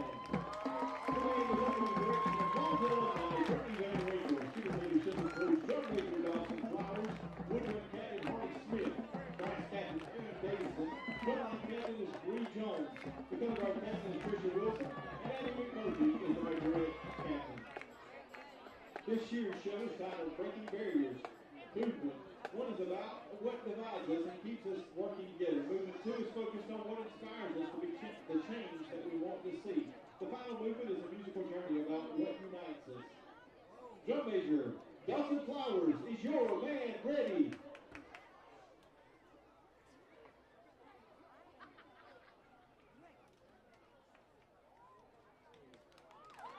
You will now take the field in exhibition.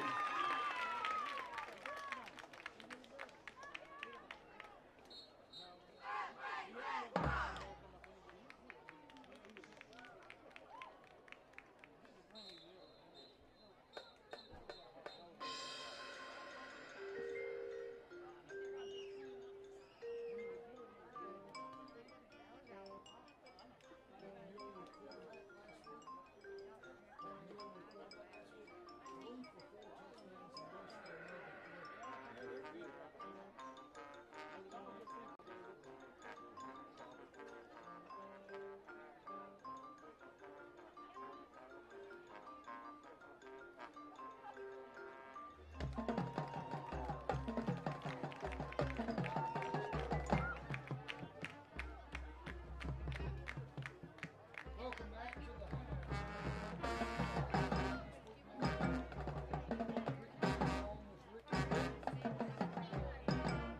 watch the Flomaton.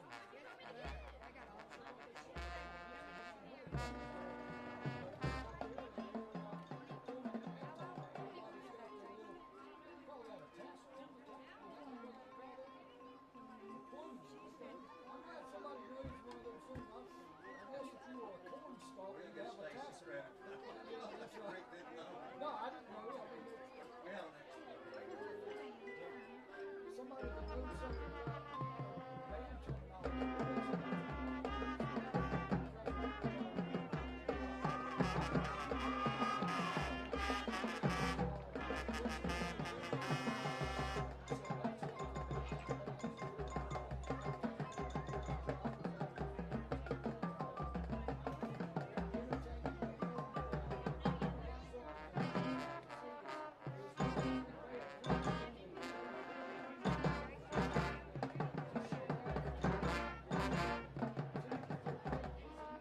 Great job.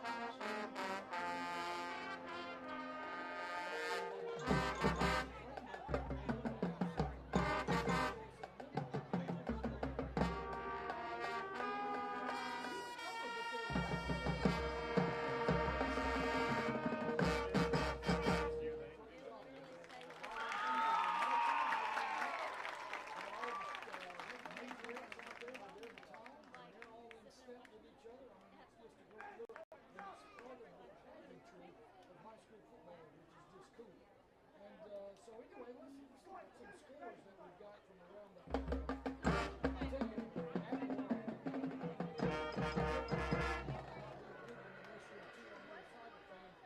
you, the titles.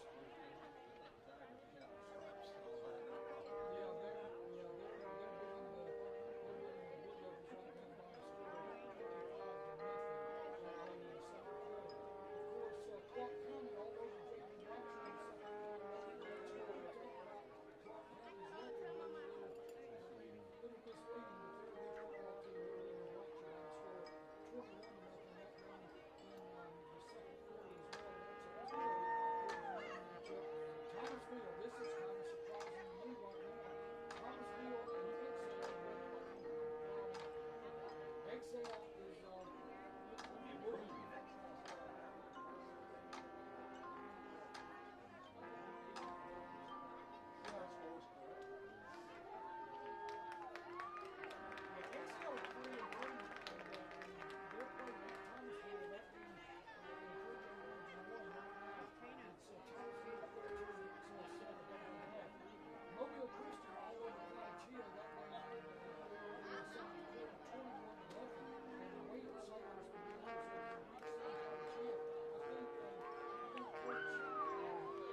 School Hurricane Band. Pregame band would like to thank the administrators, Mark Thomas and Leslie Sellers, Jim Fisher, for their support of the music chorus. We'd also like to thank Superintendent Michelle McClung and the school board for their support. And last but not least, a huge thank you to their family and friends who motivate and inspire them to face challenges and break barriers every day. Ladies and gentlemen, the Flomaton High School Hurricane Band.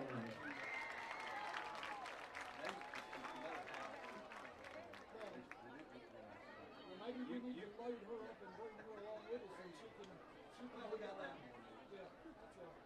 But anyway, that's just scores from around the area and a great job there. Hats off to the Flomaton here for marching late as they were in the field and of course that brings the Neal marching band Eagles as they are come out and march and do their great job as they always do.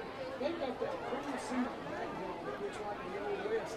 Every time I see, you know, and a lot of people, can I maybe let's talk about this about a movie for just a minute?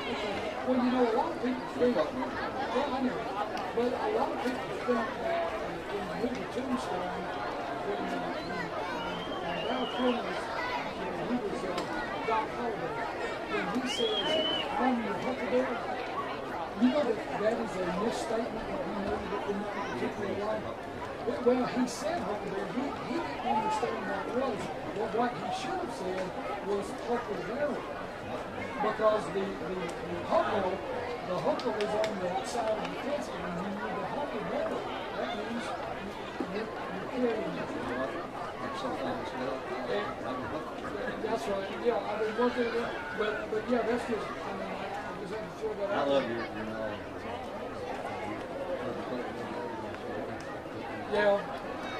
Yeah, that was, I like that. I like those He's a great researcher. Well, yeah, and I mean, it's just, I love this doggone background. As a matter of fact, you see that background right there with the... Good evening, ladies and gentlemen. On behalf of Superintendent Michelle McClung, Principal Todd Williamson, and Rob Whitfield, Harriet Packard, and Rendell Jackson, we would like to welcome you to the halftime performance of the Westfield High School Blue Eagle Band. Tonight's performance is a notorious tale of the West. We start to the house with a Western theme called Go West, containing the magnificent seven blazing sounds, the good, the bad, the ugly, and the horse. We continue our show tonight with the ballad Somewhere Out There from the movie American Tail. Our show then takes a dramatic turn as we perform the ecstasy of Gold Mountain Chase. We close our show tonight with a moving rendition of Silverado. Tonight the show is under the good direction of drum major Kara Smith. Drum major Kara Smith is your band ready. I missed it this week because I've got some kinks I got to work out, but we have been getting episodes on YouTube. You may now take the field in the exhibition.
Let's hear it for the WSL High School Blue Eagle Band.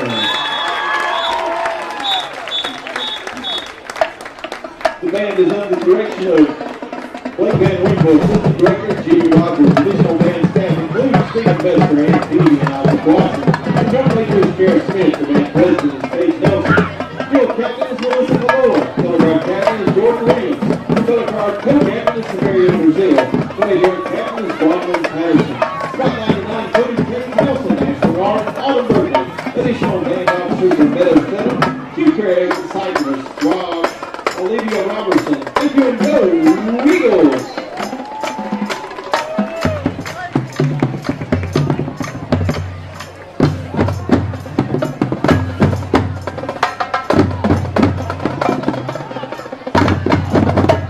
Stick around after the ball game tonight for a very special band concert featuring the WSL High School Blue Eagle Band and the Hurricane Band right after the ball game tonight.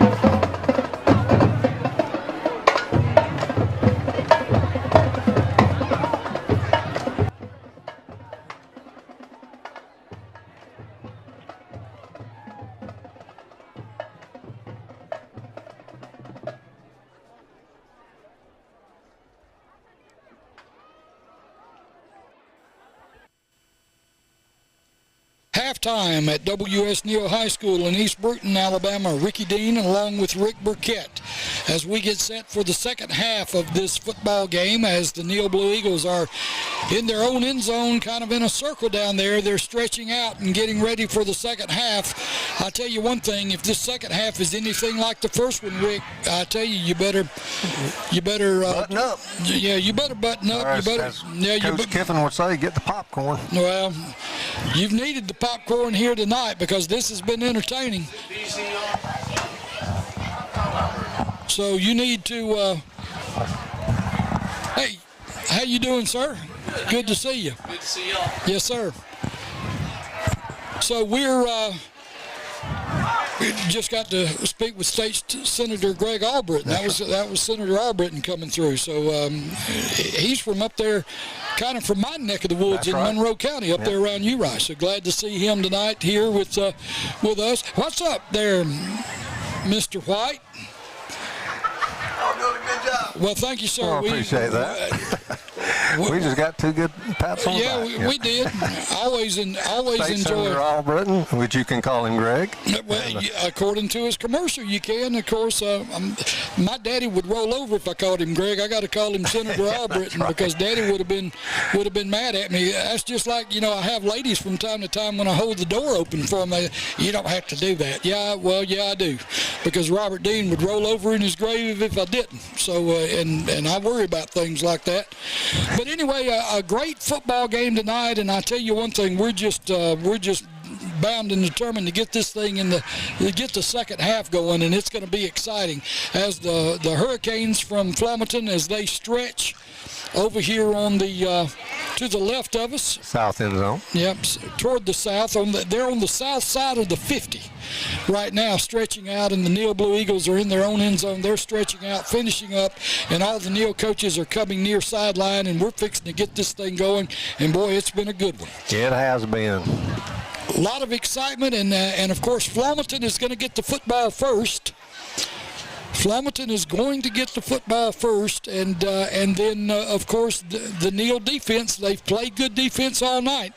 But Flomaton is by no means out of this football game. I mean, down 14 points. I mean, when you get the football first, all you got to do is take it down the field and get in the end zone, and then you're going to be, you're going to be right there with, back in the ball game. So it's going to be a big defensive series of plays for the Neal Blue Eagles when they kick the ball off. And, of course, Flomaton's got to get something going offensively. And they've moved the ball a good bit offensively, but Neal's just been able to answer the bell a few more times. A couple of big defensive stops by this Neal defense. And I want to tell you, too, and the defenses played well, but the coaching decision to receive the ball gave them that extra possession, and they needed all of it right there at the end to get that extra touchdown. So, but now they got to hold them on the defense. The flip side of that is you don't get the ball to start the second half. That's right, and one of the things right here is even though you got that extra possession with Flomaton getting the ball first.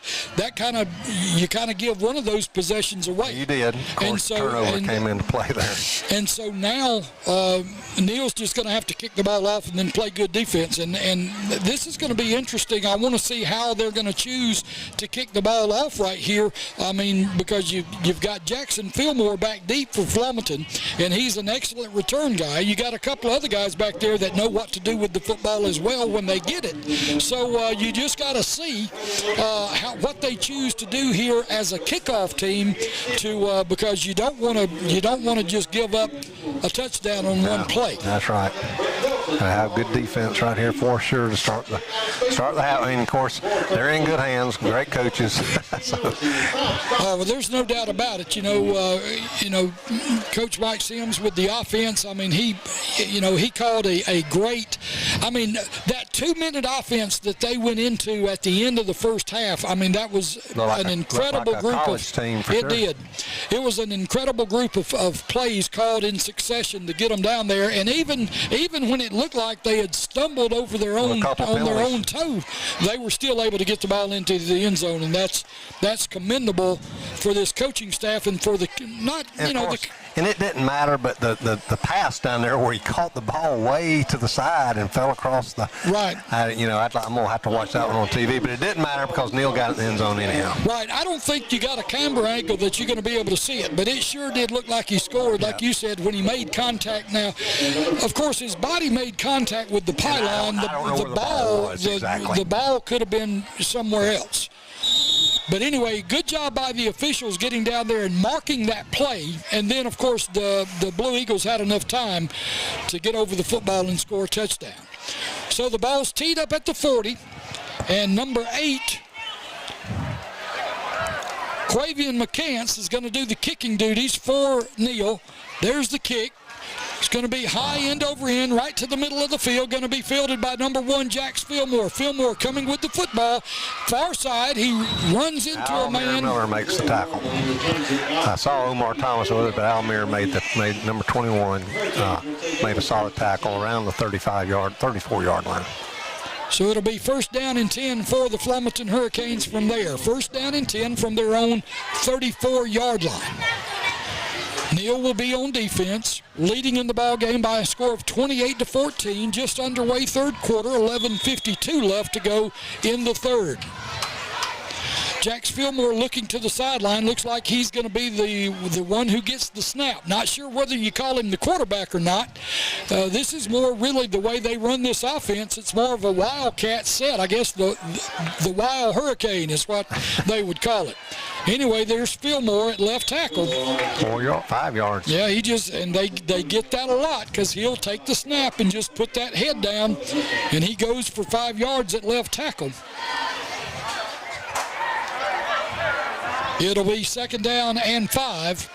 Ball spotted at the 39-yard line. Flomaton huddles. They break the huddle. Fillmore's going to be back there. Got 2 H-backs set to the right side. Tight end to the left. There's the snap. He's going to run right up the middle. Got running room. Puts his head down and is going to battle still for more yardage. Got to get him on the ground. He got the 1st down. Yeah, he got more than enough for the 1st down as he's going to move the chains. He is a powerful back.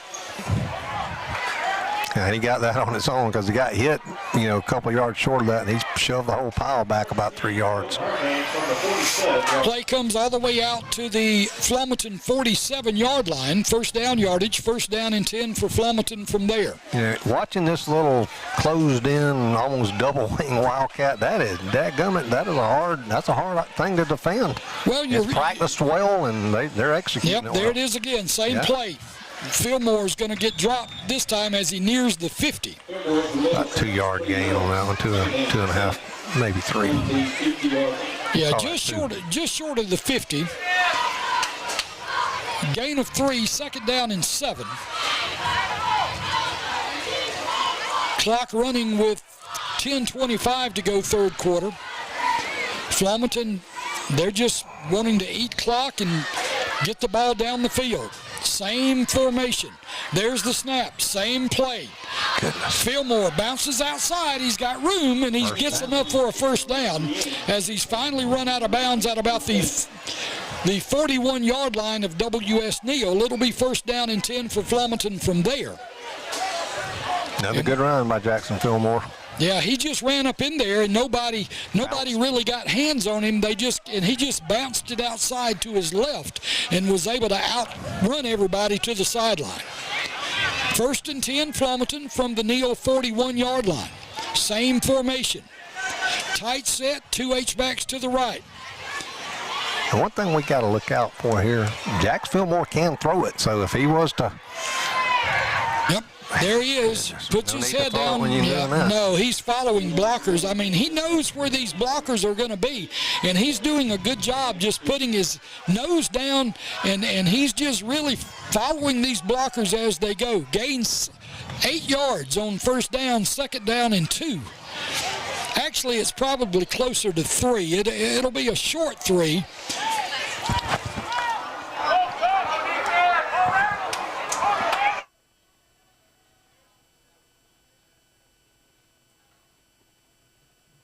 There's the snap.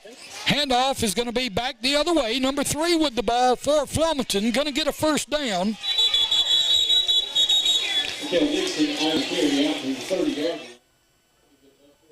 Number 3, Akale Dixon on the carry for Flomaton. That's going to get enough for a first down. The ball moves down to the 30-yard line. It'll be first down and 10 for Flomaton from the Neal 30. Clock still moving, 9:13 to go here in the third quarter. Neal on defense. There's the snap. Throw, got a man open as Blake Max, number 8, takes the snap. Pass is complete to number 4, River Raymer. Raymer is open. Run, set up the play action, Ricky. That's exactly what it was. And Raymer gets enough for a first down. It's going to be a first down and goal for Flomaton down on the Neal 10-yard line. As the clock is running, 8:43 now to go here in the third quarter, and Flomaton has gotten this kickoff to start the second half, and they've moved the ball right down the field. There's Fillmore, takes the snap. Yep, they got to pile him up, and they got to throw him backwards. Just a 1-yard gain that time. They corralled him that time. Yeah, they got to get free from those blocks of those big linemen a little quicker, though. And had he bounced it outside, he would have been in the end zone. There was no containment out to the side there. First down play, gains 1 yard, second down and goal from the 9. And I'm afraid the coaching staff at Flomaton may have noticed that too. So, yeah, this is a big bend but don't break defense for these Neal Blue Eagles. They do a good job when they're backed up like this. There's Fillmore. Fillmore dancing around. Finally a big hit. Oh, man, Quay McCants got on that. Quay McCants just lit him up. Play still gains a couple. Yeah, he went 2 yards without being touched, and then number 8 and finished up with number 5, John Andrews, Quay McCants and John Andrews. And third and goal from the 7 now for Flomaton as they huddle up. Had a little help from Aiden McCall, too, that looked like. They're looking to the sideline. Fillmore, they're taking a lot of time right here. They're going to take a timeout. They're going to take a timeout. We'll take a timeout with them. The score, or actually the play when we come back will be third and goal from the 7 for Flomaton. The clock is stopped with 7:12 to go in the third quarter. The score, Neal 28, Flomaton 14. We'll be back. You're listening to Blue Eagle Football on WBZR in Atmore. Since 1963, Sweat Tire has been the go-to destination for exceptional tire services and more. With 9 locations to serve you, Sweat Tire's commitment to quality, reliability, and customer satisfaction has made us a trusted name in the industry with unmatched experience, extensive inventory, comprehensive service, personalized customer care, unbeatable value, and community connection. Whether you're a car enthusiast, a daily commuter, or a weekend adventurer, Sweat Tire is your trusted partner for all your tire needs. Here's some good policy from your local agent and Auto Owners Insurance. When your insurance policy comes from us, it comes with something extra, a real person. Don't buy from an insurance company with an 800 number and a voicemail menu.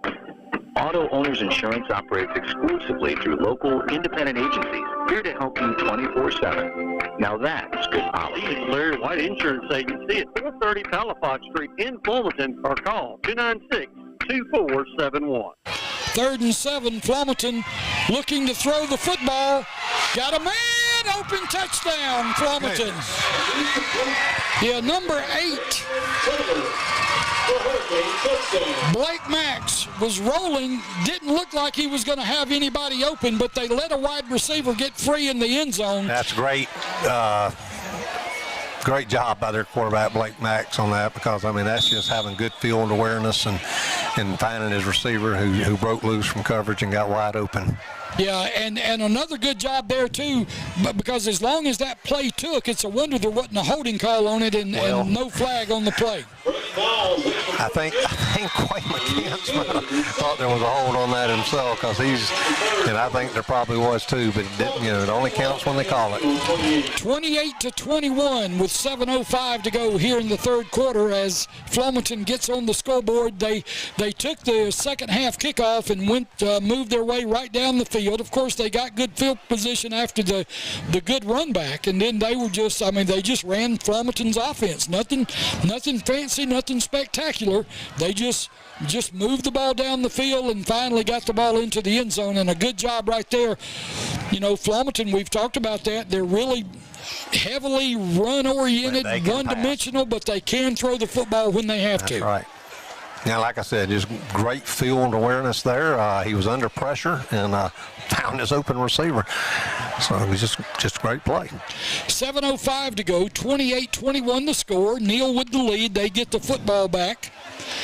And, of course, no need to panic for Neal. One thing that they got to do is they just got to do what they've been doing all game. That's right. I mean, you just got to get the ball. Don't do anything,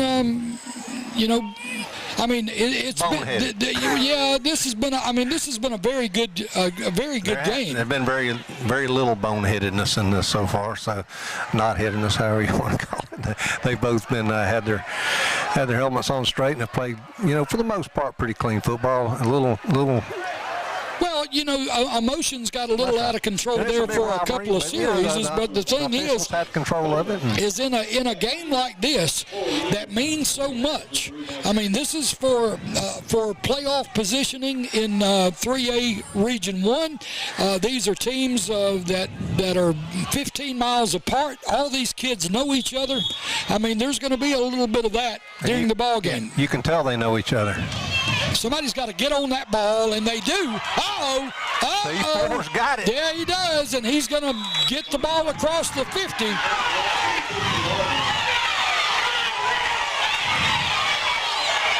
And they got a penalty flag down because 50, or do they? Is that a flag or just a towel?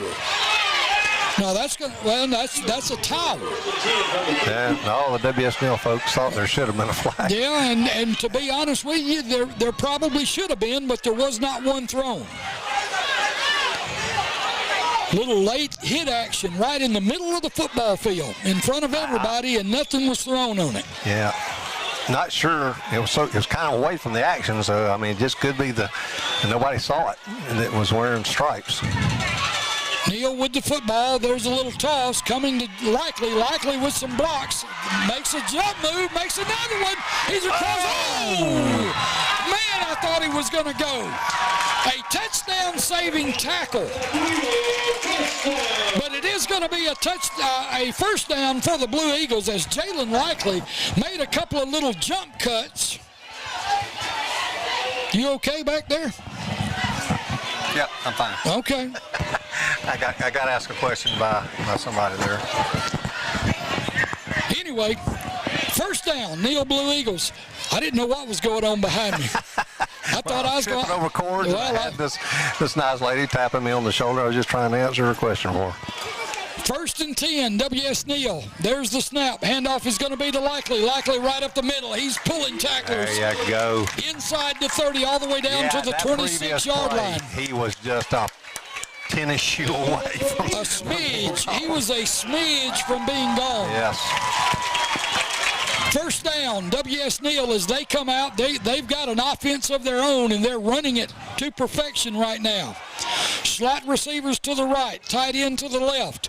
One back in the backfield. That's going to be Likely again on the carry, I think. No, actually, that may be another number. Yeah, that's going to be Andrews. No. Yeah.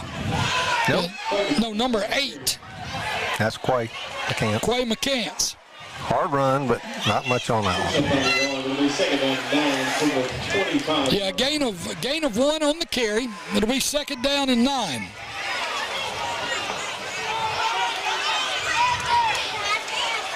Slot receivers to the right. There's the snap. Carter Hodges looking, going to throw. He's got to roll out. He better get rid of it. Yeah, he's going to throw it downfield, but it's out of bounds. Good play. I mean, that's a smart play. We were talking about a particular college player. If we could just get him earlier, if he could just get rid of the ball when he got out of the pocket, you can get rid of it. You don't have to take a sack. So that'll bring up a 3rd down and 9. Good heads-up play by Carter Hodges on that. It was, and every now and then, you know, you gotta look like you're going to throw the football. And let's see, that's going to be motion. I don't think it. No, timeout. Oh, timeout, Flomaton. Flomaton's going to call a timeout. We'll take a timeout with him. With 5:21 to go here in the 3rd quarter, the score: Neal 28, Flomaton 21. We'll be back. You're listening to Blue Eagle Football on WBZR in Atmore.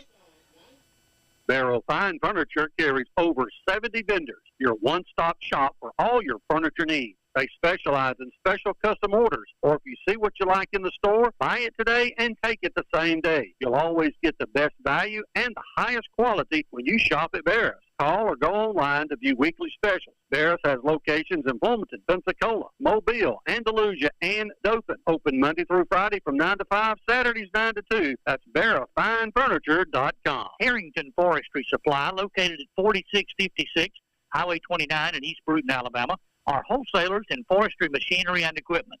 They can provide engineering testing services as well as repair and maintenance of electrical equipment. Give them a call at 251-867-5920 for a free quote.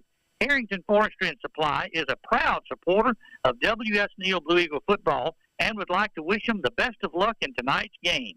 Go Big Blue. Welcome back.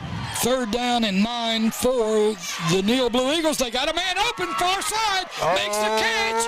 He's going to break a tackle, still on his feet, dancing around the 5, and finally going to be dropped. It's going to be a 1st down for W.S. Neal. 1st down and goal.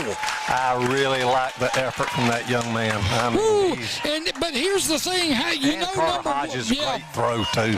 Well, the thing is you got number 1. I mean, you know he's out there. How do you leave him that wide open? They just lost him. That's not one you want to lose either. No, that's exactly right. 1st down now, 1st down and goal from the inside the 5-yard line. There's that formation. Still plenty of time on the play clock. There's the snap. Running is going to be Likely. Touchdown! W.S. Neal in the end zone. Jalen Likely takes the snap and goes left tackle into the end zone. I thought it was Carter Hodges up for a second. It was Jalen. They put Jalen back there and let Jalen take the snap. They kind of took a play out of Flomaton's playbook right there. They let number 1 take the snap and let him take it in. We got number 1 too. That's right. 34-21 to go now with 4:41 to go, 3rd quarter. And the Blue Eagles are going to send out the point after touchdown team right now. It looks like they may be going for 2 again. Yep. There's the snap. Or actually a man coming in motion. Now the snap, that's going to be the... He got it. Hey, just put it in the hands of your big-time player, Carter Hodges. We'll give him the boom on that one. No doubt. Boom! 36-21 the score with 4:41 to go. We'll take a break and come back. You're listening to Blue Eagle Football on WBZR in Atmore. Creek Lumber is a family-owned and operated sawmill operation with locations in Uri, Alabama, and Blountstown, Florida. Juniper Creek Lumber specializes in turning storm recovery logs into custom-cut lumber for use in a variety of building projects. We have longleaf pine, juniper, white cedar, cypress, and hardwood. And who wouldn't love authentic heart pine beams or new heartwood flooring, custom cut to your need and specification? Check us out on Facebook or call Greg Fralick at 251-254-0414 or Cooper Dean at 251-362-8100. That's Greg Fralick at 251-254-0414 or Cooper Dean at 251-362-8100. For Juniper Creek Lumber, Southern Best. 36-21 the score, 4:41 to go here, third quarter. After the touchdown, Neal's going to kick off to the Flomaton Hurricanes. A good offensive series there by... They gained a point on there. They gained up 15 now. That's right, and that's going to be big. You know, we talked about that earlier, about how big these extra points are. Number 8 for Neal. Quavon McCants going to do the kicking. He booms it. Oh, good. Kicks it back. But he did. Jax Fillmore's going to field it at about the 6. He's coming out with it, got running room, and finally they hit him near the 30-yard line, and that's where they stop him. That's where Flomaton will have the football first down and 10. Yeah, John Andrews, Eli Stone, number 44, all in on tackle on that one. I'm trying to figure out how there it is. It's mixed in with that. I know you don't have any staples. Well, no, I misplaced my lineup sheet for the Blue Eagles, and I got it mixed in. There's no telling. It's a wonder I hadn't thrown it out the window, to be quite honest with you, in all the excitement. So Flomaton will have the football first down and 10 with 4:34 to go here in the third quarter. Jackson Fillmore in his Wildcat position, we'll call it, Wild Hurricane. He takes the ball from the snap, runs it at right guard. I got it. They should call it the Wild Wind. There you go. I like it. It's kind of got a little Old West feel to it. Yeah, the old movie. Second down and 7 now. The play gains 3 yards on first down. Number 8, Blake Max comes in at quarterback.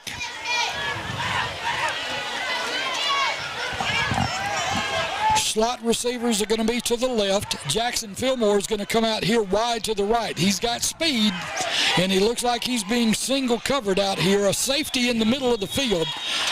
And let's see what they got. Timeout Flomaton.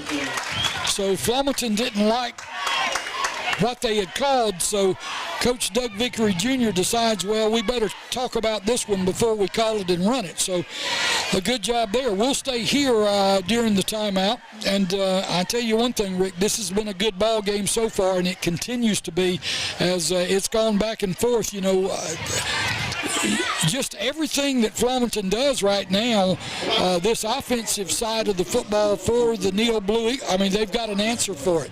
They're playing good defense. They've had a couple of defensive stops during the game. They've got that. And that's the difference. Yeah. Sure. They've got that bend but don't break attitude on defense. They're tough once you get inside the red zone down there on them, and they play great defense anyway. That's right. But what's really been impressive tonight is this offense for Neal's clicking on all cylinders. They are. I don't know how you stop them. I mean, they are really looking good. And, of course, Flomaton's playing a great game, too. Well, this is the kind of game that we anticipated between these two teams, and it has not failed to deliver just what we would hope that it would be.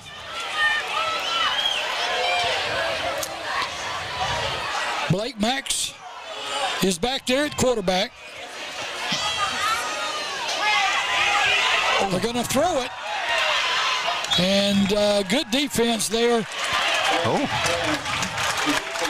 He took a lick, Blake did.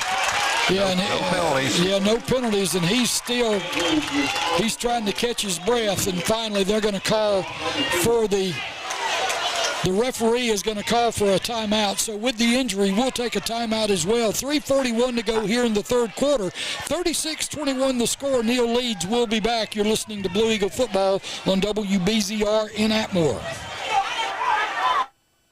Greg Albritton. While my official title may be state senator, many of you probably know me as Greg. In my district, we might be friends, neighbors, or even family, but we all share the same traditional values of faith, community, and a strong belief in hard work. Wherever I am, wherever I go, and whatever I do, I'm always honored to represent these values as I serve you. And even though state senator may be my job right now, you can always count on me to remember that I come from where you come from, and you can always call me Greg.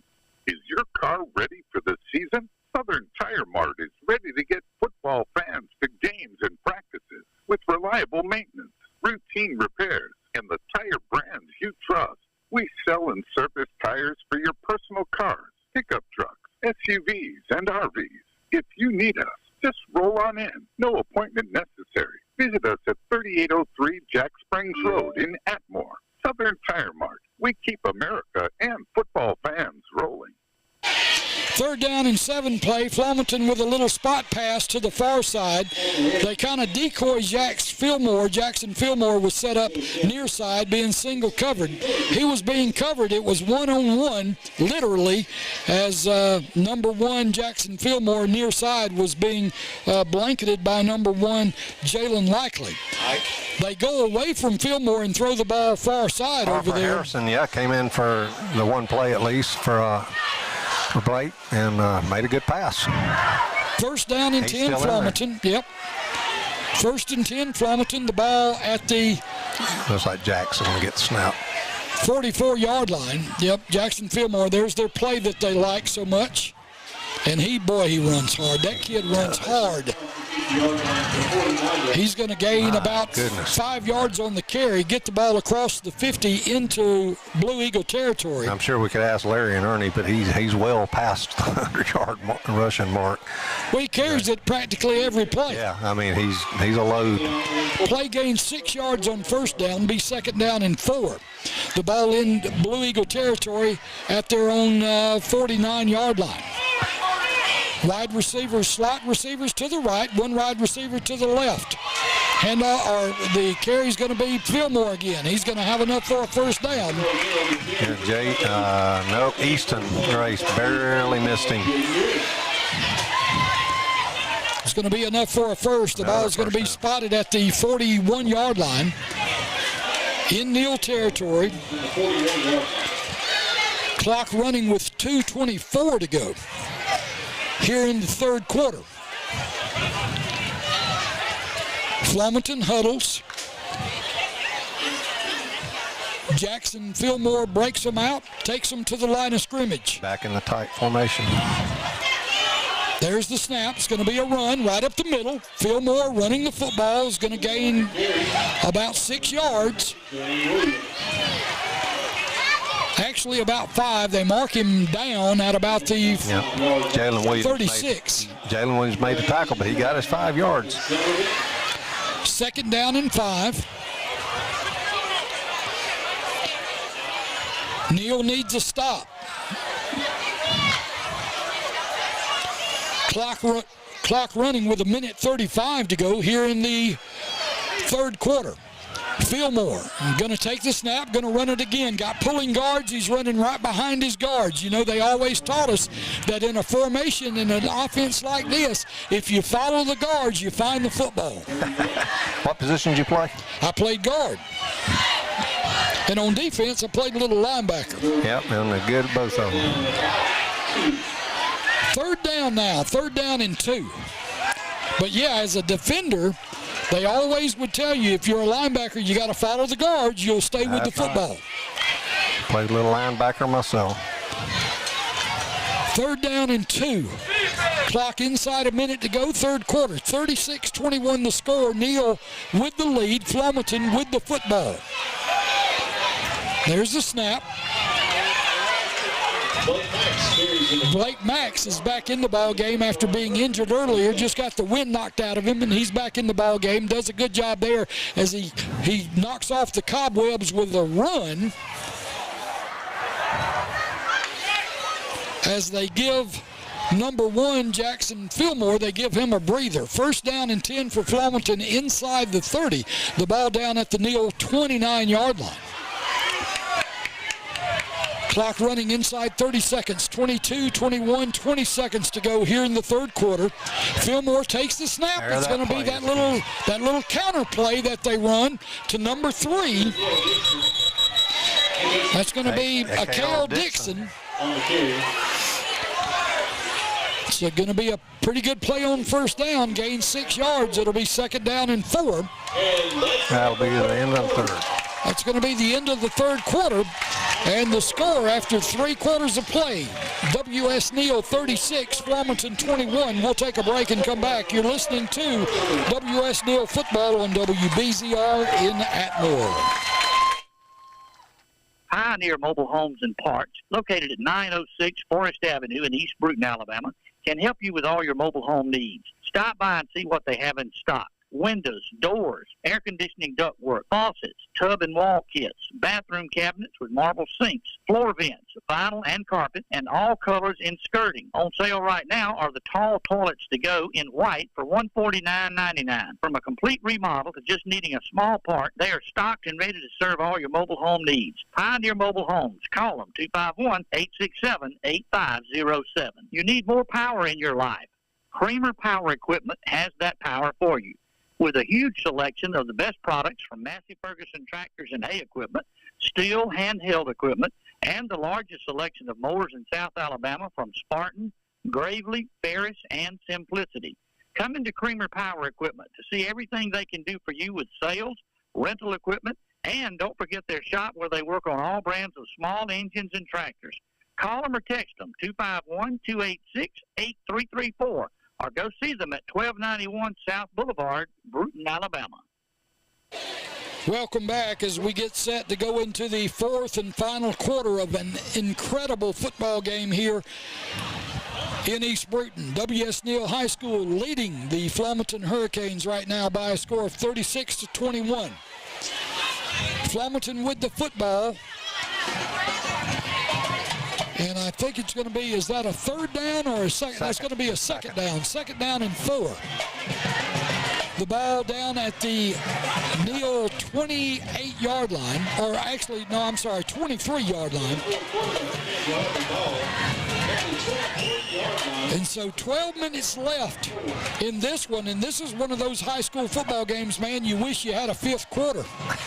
Yep. I mean, this would be a good one just to stay on and continue to watch. Got to be, they hadn't shown a lot of it, but they got to be careful on the pass here as good as they've been moving the ball in this drive. Well, third and second and short, so for a lot of people, if you're going to try a pass, this would be the well, they've showed on a couple of occasions they're perfectly capable of the play-action pass.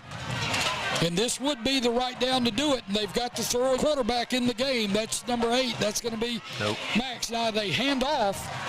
They hand off to Fillmore. Good job there by the defense. Did not get it. It will be third down. Yeah, it's going to be third down and about 2. A short 2. Quay McCants on the tackle for the Blue Eagles. He led the way, but there were several more Eagles on the tackle. It's going to be third down and a long 1. And timeout is going to be taken. It looks like, nope, they're calling for 2. 2's got to come out. Yeah, Dakota Dubose was in on that tackle also, number 7. I'm not sure why 2 had to go out. Could be an equipment thing. Maybe his helmet popped off and we didn't see it. But they got him out. Third and yard. Jackson Fillmore is going to take the snap. He's going to run it. Of course he is. He's been doing it all night. He gets hit by the safety. Hard hit, but he got the first down. Yeah, I mean, that's just hard to stop. It is. So the ball now placed inside the 15-yard line. Yep, got a Hurricane down. Not sure who that is. Is it Fillmore? I think so. Man, he got smoked. Now the safety came up, and dropped the hammer on him inside the 15 at about the 12. Hodges that made that hit? I'm not sure who it was. It may have been likely. Yeah, could have been. Well, it's prayers for him. He has played an outstanding game. He has played an outstanding game, but he's staying down on the field. Let's see. His leg up, almost cramp style, maybe. It could be. Well, I mean, he's toted the football 85% of the. He's been involved in 85% of the plays. Got his helmet off. Yeah. So it could very well be a cramp. And not only that, he goes both ways. You know, I mean, he plays defense and offense. And I don't care how good a shape you're in. I mean, it's hard to stay on the field the number of plays that have been run here tonight. I hope it's cramp because they're stretching the hamstring back right there. Yeah. So anyway, it's going to be a 1st and 10 for Flomaton, as Jackson Fillmore got enough for the first down inside the 15-yard line, and they're still stretching out his the back part of his leg, the old hamstring, the old hammy. I mean, it feels like it's just the worst thing on earth when you get one of those cramps like that. Charlie Horse is up in there, and it's just, and the only thing will make it go away is to relax and some time. Yeah, and pickle juice if you got it. And really, most of the time it's time. Yeah. I mean, that's how you recover. He's up. Yeah. And he's going to make his way slowly to the sideline, but under his own power. And you can tell by the way he's walking so that's the cramp walk. Gingerly. Yeah, that's exactly right. The stick man walk. He's all right, I think. So, yeah, he's going to hobble off and get over there, and they'll deal with him on the sideline. First down. Jinx. Anyway, first down and 10. I thought you were. Well, we said it at the same time. That's what we always did as kids. First down and 10 from the 15-yard line. There's the snap. Picking his way is Max. Blake Max, number 8. 3 or 4? 3. We'll give him 3 on that one. So with Fillmore out of the game, and here comes Fillmore back, he's going to put his helmet on and come back in the game. I just wonder, how much he's got left. He's cramping with 10:25 to go here in the ball game. Boy, you're talking about a long drive. Yeah, time-wise. It's lengthwise and time-wise. That's right. Fillmore back in the ball game at the quarterback spot. The wild that's going to be movement on them. Yeah. As there were several people that just moved before the snap. Let's give W.S. Neal marching band a little credit there too, being real loud, and the fans. A little 12th man action going on there. About 4 different Flomaton players jumped. Possibly the center missed the snap. 5-yard penalty. It's going to be 2nd down and 12. The ball comes across the 15-yard line out to the 17. Flomaton breaks the huddle. Jackson Fillmore is in the backfield, but not at quarterback. Jackson Fillmore in motion. They hand off back the other way. Number 3 on the carry. They've run this play before tonight. And that's going to be a Kale Dixon. Hard run, but good defense. There you go. Bend but don't break. You got to keep them out of the end zone. They're facing a 3rd down and 7. Hurricane down. Yeah. That's a Kale. And I think he's cramping. Nope, he's back down again. Yeah, he's back down. That's going to be it's going to be another cramp, it looks like.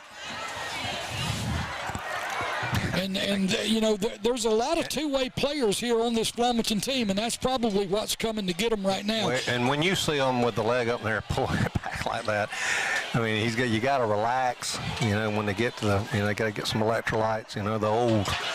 The old school, as you mentioned earlier, is to get some pickle juice. But I mean, it hurts. I mean, it. Let's take a quick break and come back. 9:29 to go in the ball game. W.S. Neal leading 36-21 over Flomaton. You're listening to Blue Eagle Football on WBZR in Atmore. Getting the kids to practice on time. Remembering if it's your day to bring snacks. making it to the game with a clean jersey. Why are simple things sometimes so complicated? Thankfully, with auto owners, insurance doesn't have to be one of them. Auto owners works with independent agents who answer when you call, so you can worry about more important things, like whether your kid is going to run toward first or third base.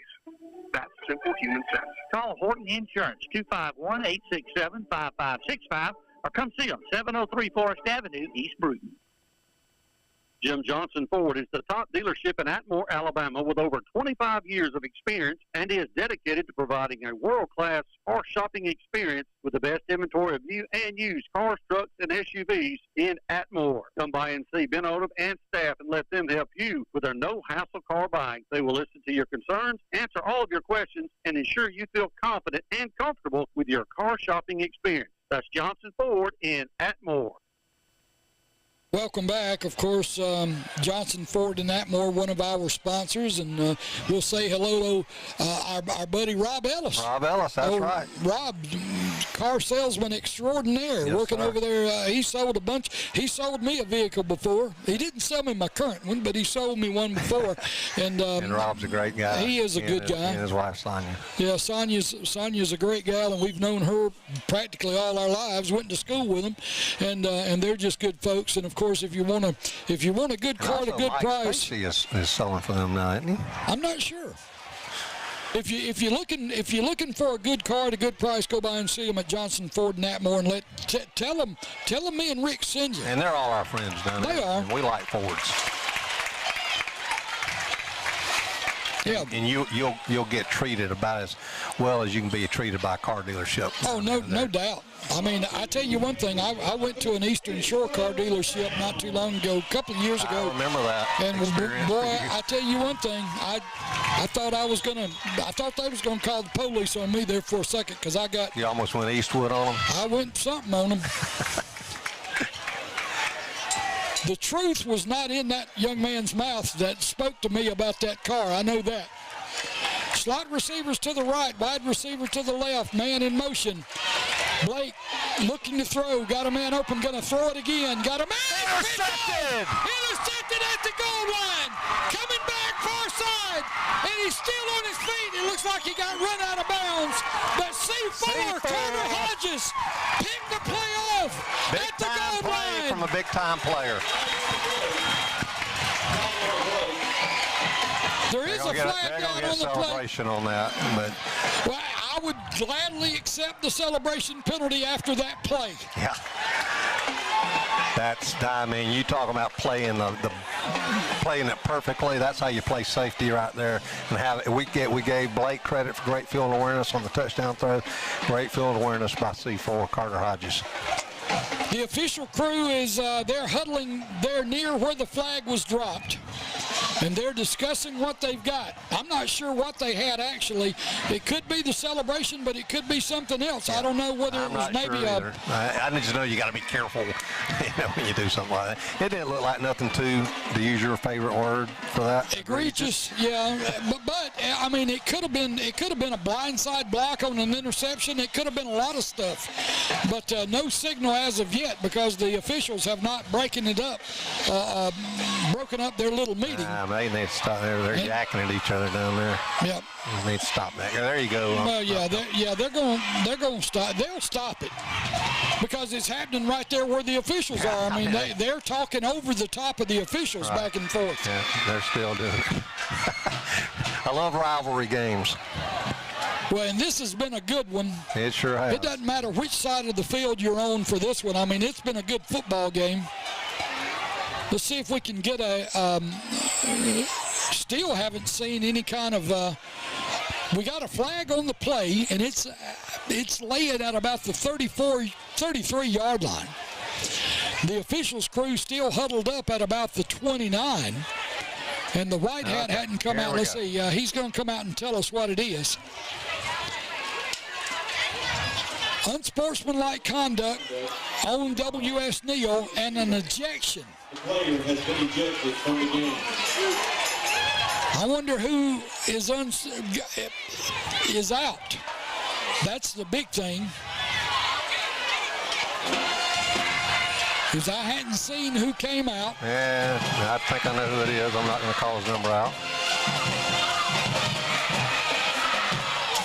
as long, I mean, just hopefully. So anyway, there was an ejection for the unsportsmanlike conduct. I'm not sure what was said. We're not even sure which player it was. That would be termed as egregious. That's egregious. It must have been egregious. Neal with the football after the interception on the first down. Still battling for yardage. That's got to be likely. I mean, he's getting off the. I mean, that was a likely looking run. Yeah, I mean, it was likely to be likely. Yeah. Just based on what it looked like. Play gains 4 yards. Going to be 2nd down and 6. The ball comes out across the 15. It's going to be spotted at the 16-yard line. Hey, Rick, explain the ejections now. Do they have to sit out like next game, or are they just for one game? Like in college, they don't necessarily have to sit out the next game anymore, I don't think. I think if you're ejected from a high school football game, I'm not sure. I'm not sure how they actually work that, but that'll be something. Yep, he's got running room, still on his feet. He's got a first down. Should have stayed inbounds. I've got to tell you, I think we got a penalty back here, but Carter Hodges is playing the game of his life. I mean, he is really playing a good game. Hold him. Yeah.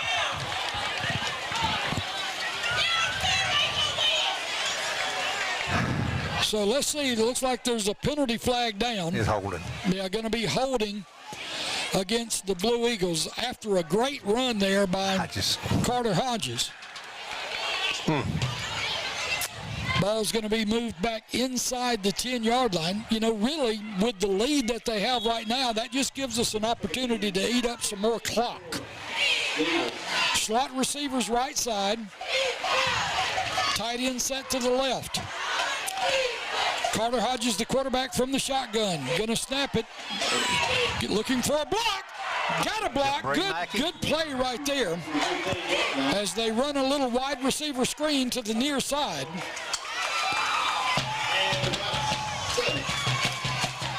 It's going to bring up now a 3rd down and 7 yards to go. Yeah, that was really a good-looking play. It was set up well, and it was well blocked. 3rd down and 7. Ball comes out to about the 15-yard line. Neal looks like they have a slot set to the right side, tight end set to the left. Yeah, they're just going to talk about it here in just a minute. They're just eating up clock. They're letting the clock run as long as it will. 36-21 the score with 7:08 to go here in the ball game. We'll take a break and come back. You're listening to Blue Eagle Football on WBZR Atmore.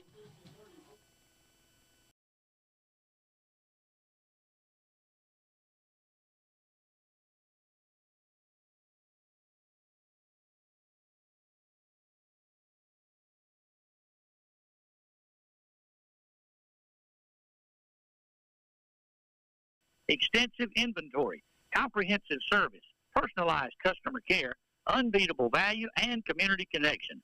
Whether you're a car enthusiast, a daily commuter, or a weekend adventurer, Sweat Tire is your trusted partner for all your tire needs. Here's some good policy from your local agent and Auto Owners Insurance. When your insurance policy comes from us, it comes with something extra, a real person. Don't buy from an insurance company with an 800 number and a voicemail menu. Auto Owners Insurance operates exclusively through local independent agencies here to help you 24/7. Now that's good policy. Larry White Insurance Agency at 430 Palafox Street in Flomaton, or call 296-2471. W.S. Neal facing a 3rd down and 7. The ball at the 15-yard line, at their own 15-yard line. Down on their end of the field. Flomaton on defense, man going in motion. Handoff is going to be around left end. Mackey on the carry. That's a first down. Yeah, he's got a first down. That's a big first down for Neal. That's the same play Coach Sims went with earlier, that little speed. Man, I tell you, that kid can fly, and you're using him perfectly. Yeah, because he's almost full speed when he gets the handoff, and he's fast. He may be one of the faster kids on the field. I mean, just step for step. I don't know. You know, I know. It's like catch me if you can. They hadn't, I mean, just like on the extra point earlier and that run right there, he needed the first down. He went to that go-to play. Right, great call.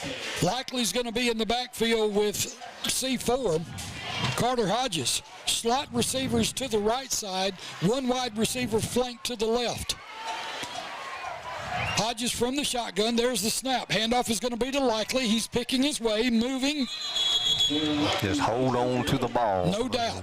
Because you know that the Flomaton Hurricanes right now, they're reaching in there. They're trying to strip it. Yes, sir. Time is, at least for now, on the side of WS Neal. Time's on our side. Well, we're halfway there in the fourth quarter. Time's on my side. 2nd down and 8. Flomaton on defense. They're trying to get a stop. Neal's trying to eat up tick-tock, tick-tock. Now they're tight. No wide receivers. They send Likely in motion. They fake a throw out to him. C4 with the football, waving, still on his feet. Not for a first down. That was a great play call and a great run by Carter Hodges. I wish I could just shake his hand after this game. This has been his best game that we've covered, and we've covered them all so far. I mean, against great competition, he has arisen. Good job. This has been a well-played football game on both sides. Yes, it has. I tell you, they went tight like they were going to run the ball right up the middle. Then they used Likely as a decoy, send him in motion. And then C4 just takes the snap and picked his way through the defense and is able to get a first down. 1st down and 10, Flomaton the ball at about the 37-yard line. Or Neal, I'm sorry. There's a snap. It's going to be handed off to Likely. Likely is going to break a tackle, comes across midfield. Look at that heads-up play. Did you see him? Stayed in bounds. Yes, he did. He knows how to slide. I bet he's played baseball before. Going to be a 1st down and 10 right at midfield. Good job, and the clock Jalen stays Likely. running. That's his. You know, you like to see athletic plays, but you like to see that wisdom mixed in with it. Good job. Well, I'm sure that he's been reminded by the Neal coaching staff, and they've coached this. I mean, you can't cover everything, but I tell you, it looks like they have. Neal does not get surprised about anything offensively. Tight set. This almost looks like Flomaton's offensive set right here. Yeah, it does. 4:40 to go. There's the snap. Handoff is going to be to number 5. That's John Andrews. Oh, John. I mean, he just bowled over about 3 Hurricanes there. Great run. Good tackle, though, by Blake Max. And I want to tell you, the sportsmanship going on, 57 there. He's after my own heart anyway because he's wearing my old number. But for Neal, just helped up. Yeah. Just helped up one of the Flomaton players that just got pancaked on the play. Take your time here, C4. 2nd down and 4. Plenty of time. Plenty of time. 12 seconds, 10 seconds on the play clock. They're letting it run down. They're eating clock. 2nd down and 4. Play clock down to 3. There's the snap inside 3 seconds. Likely battling for yardage. Oh, John Andrews, I'm sorry, it was not Likely. Going to be just short of a 1st down, about half a yard short. As the play ends right here in front of us, they got to make the 40 for a 1st. The ball is spotted right at the 41. About that earlier, that what they need is 1st downs. Little Nick Saban ball here. There's the snap. C4 is going to keep it. Put your head down and go. And He's still on his feet. Yeah, oh, he runs it across the 30, inside the 30 to the 28-yard line, and it's going to be a Neal 1st down. Great job here by this Neal offense. 3:21 to go. They've got the football and the lead.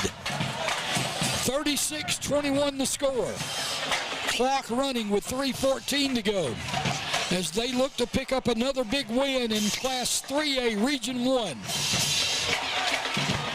They've got a big game next week as they travel to Thomasville, but this one's not over. Inside 3 minutes to 2:55 to go in the ball game. There's the snap. Picking his way. Oh, he's going to go. That's going to be a touchdown. That's going to be a touchdown. Boom. Yep. C4 with the boom and another WS Neal touchdown. 2:47 to go. Neal with the lead, 42-21, as they've doubled up the Flomaton Hurricanes. I don't know what colleges are watching this young man, but he has had the game of his life tonight. The whole team's played well, but I mean, their leader, C4 Carter Hodges, has played a great game.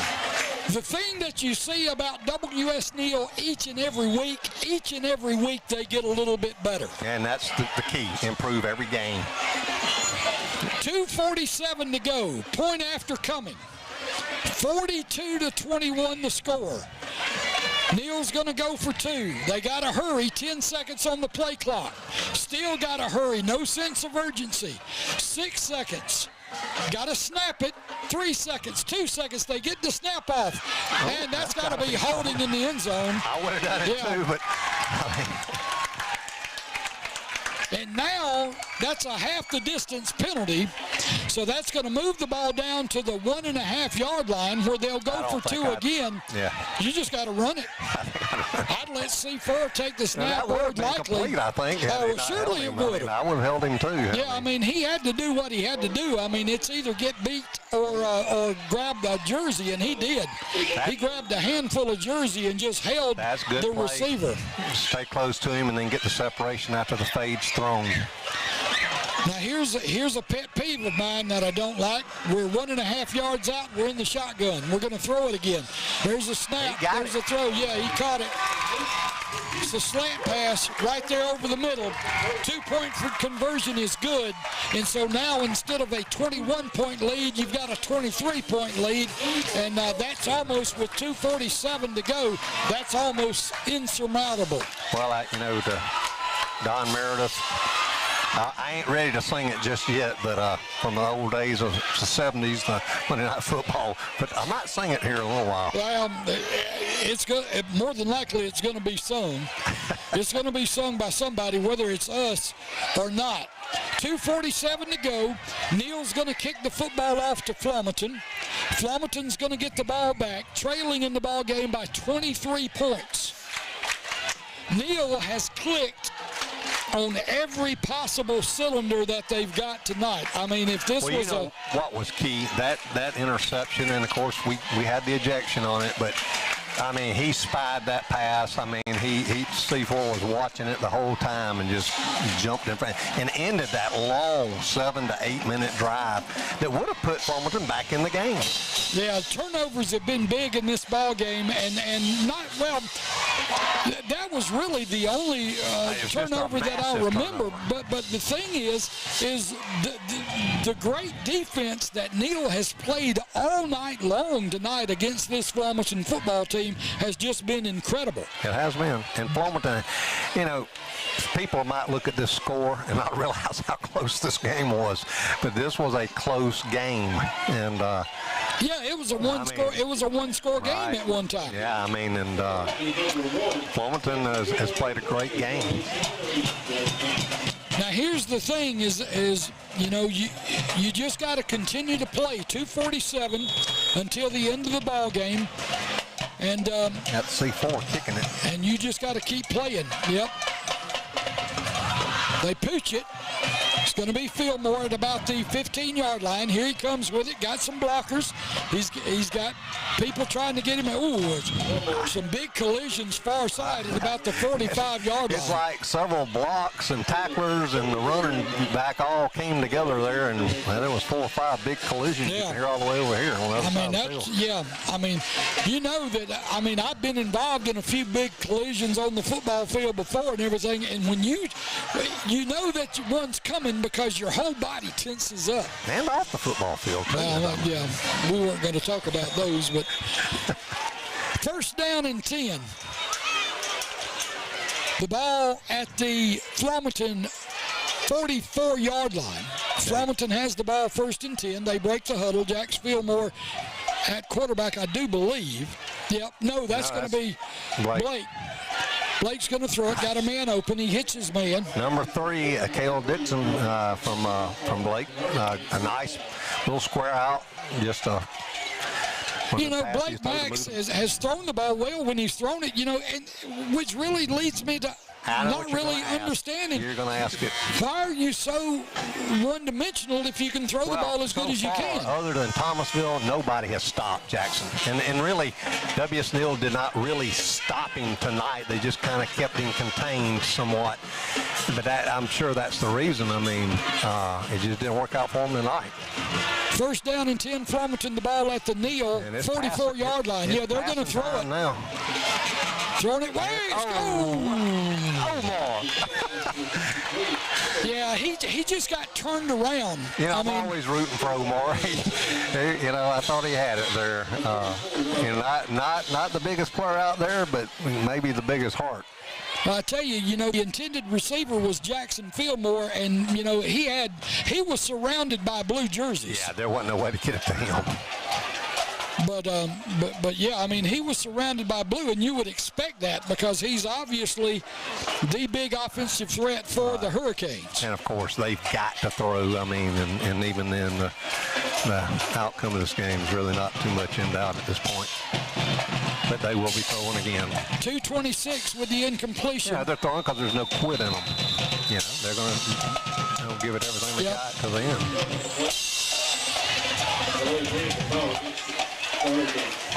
It's going to be a penalty flag marked off against Flomaton. Was that a delay? Is that what that was? Yes.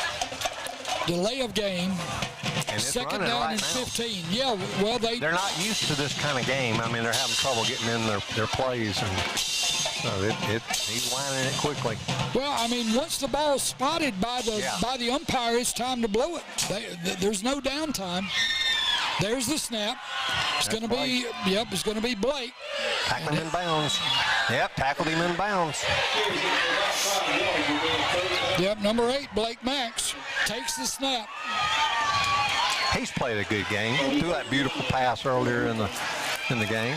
Yeah, this game has been well played on both sides. Now, emotions have run high, and we've had some little things happen, but you would expect it. I mean, the refereeing crew has handled this game very well. Yes, they have. They've done a good job. Slot receivers to the right, one wide receiver to the left. And he's going to throw. Yep. He's going to throw again, and let's see, is it complete? Incomplete. Okay, so incomplete far side. Hey, good job, Coach.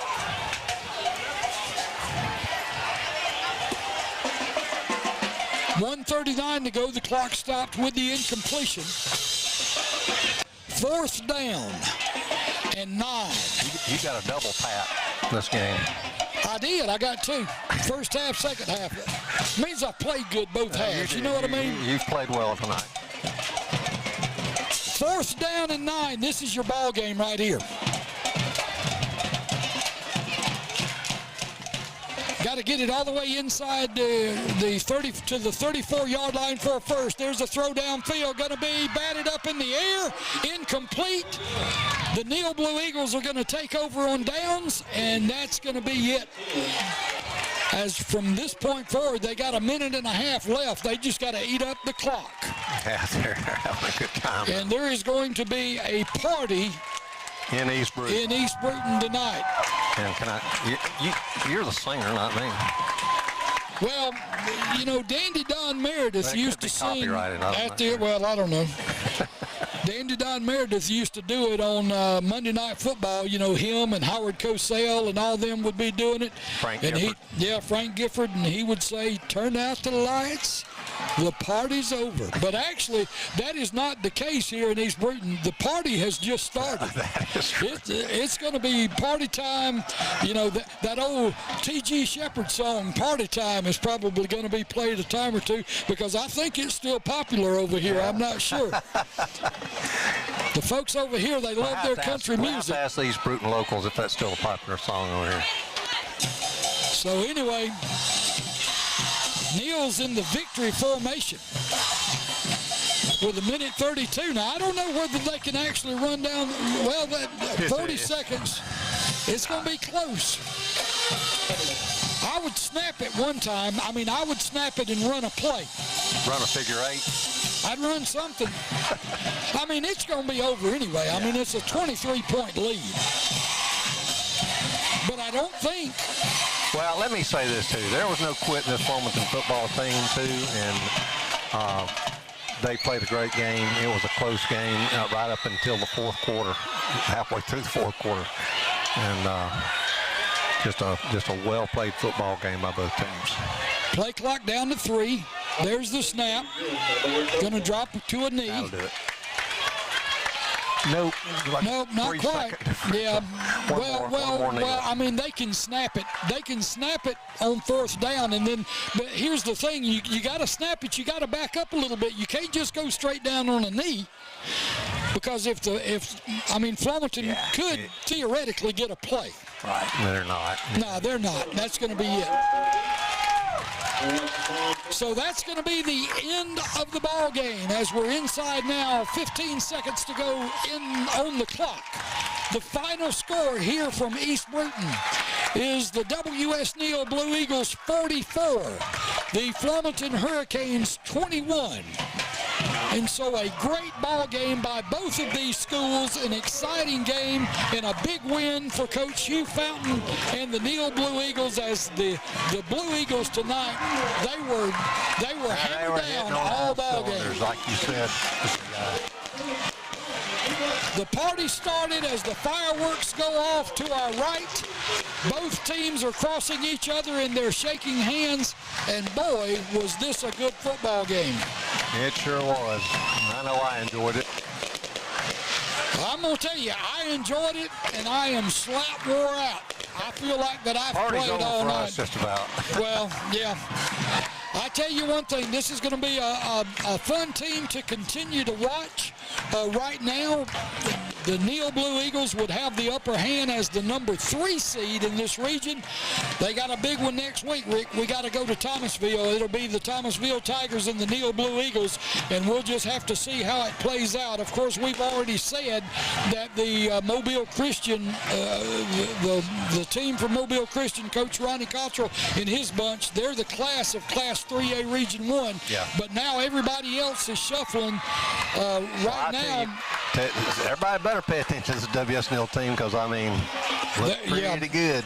They look good tonight. And I tell you one thing, and I don't know whether Thomasville is going to get a copy of this film or not, but if they get a copy of this film, they're going to have a lot of stuff to defend next week if this same Blue Eagle team shows up. I mean, you just pick your poison with this group. So that's going to do it for us. Final score here from W.S. Neal in East Bruton, Alabama. The Neal Blue Eagles 44, the Flomaton Hurricanes 21. We're going to send it back to the station. Want to remind you to listen up this week wherever you find a podcast. Tune in to the Sports Moose Media Podcast, available wherever you happen to get your podcast. We'll be on the air next Friday night from Thomasville. Airtime is 6:30. Kickoff will be 7 o'clock between the Neal Blue Eagles and the Thomasville Tigers.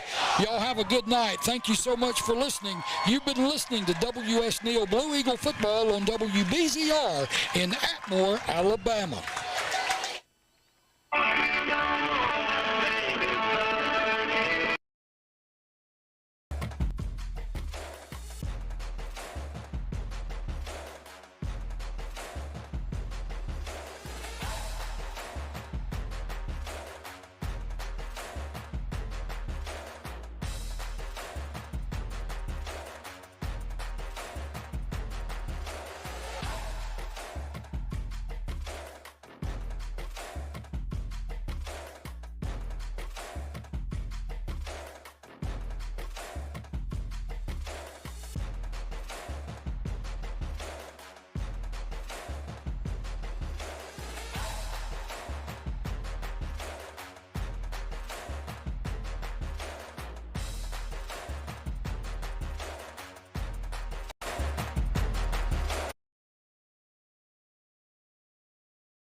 post-game concert featuring the WSL Blue and Gold Band and the Flomaton High School Hurricane Band. So everyone, stick around and enjoy this post-game concert by these two great bands.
I left it on the other week. And then still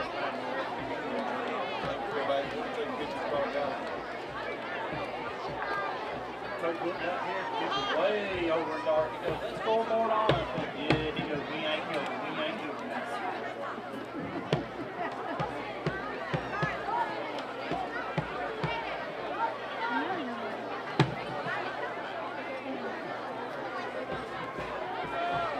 Y'all gonna leave that up here, boy?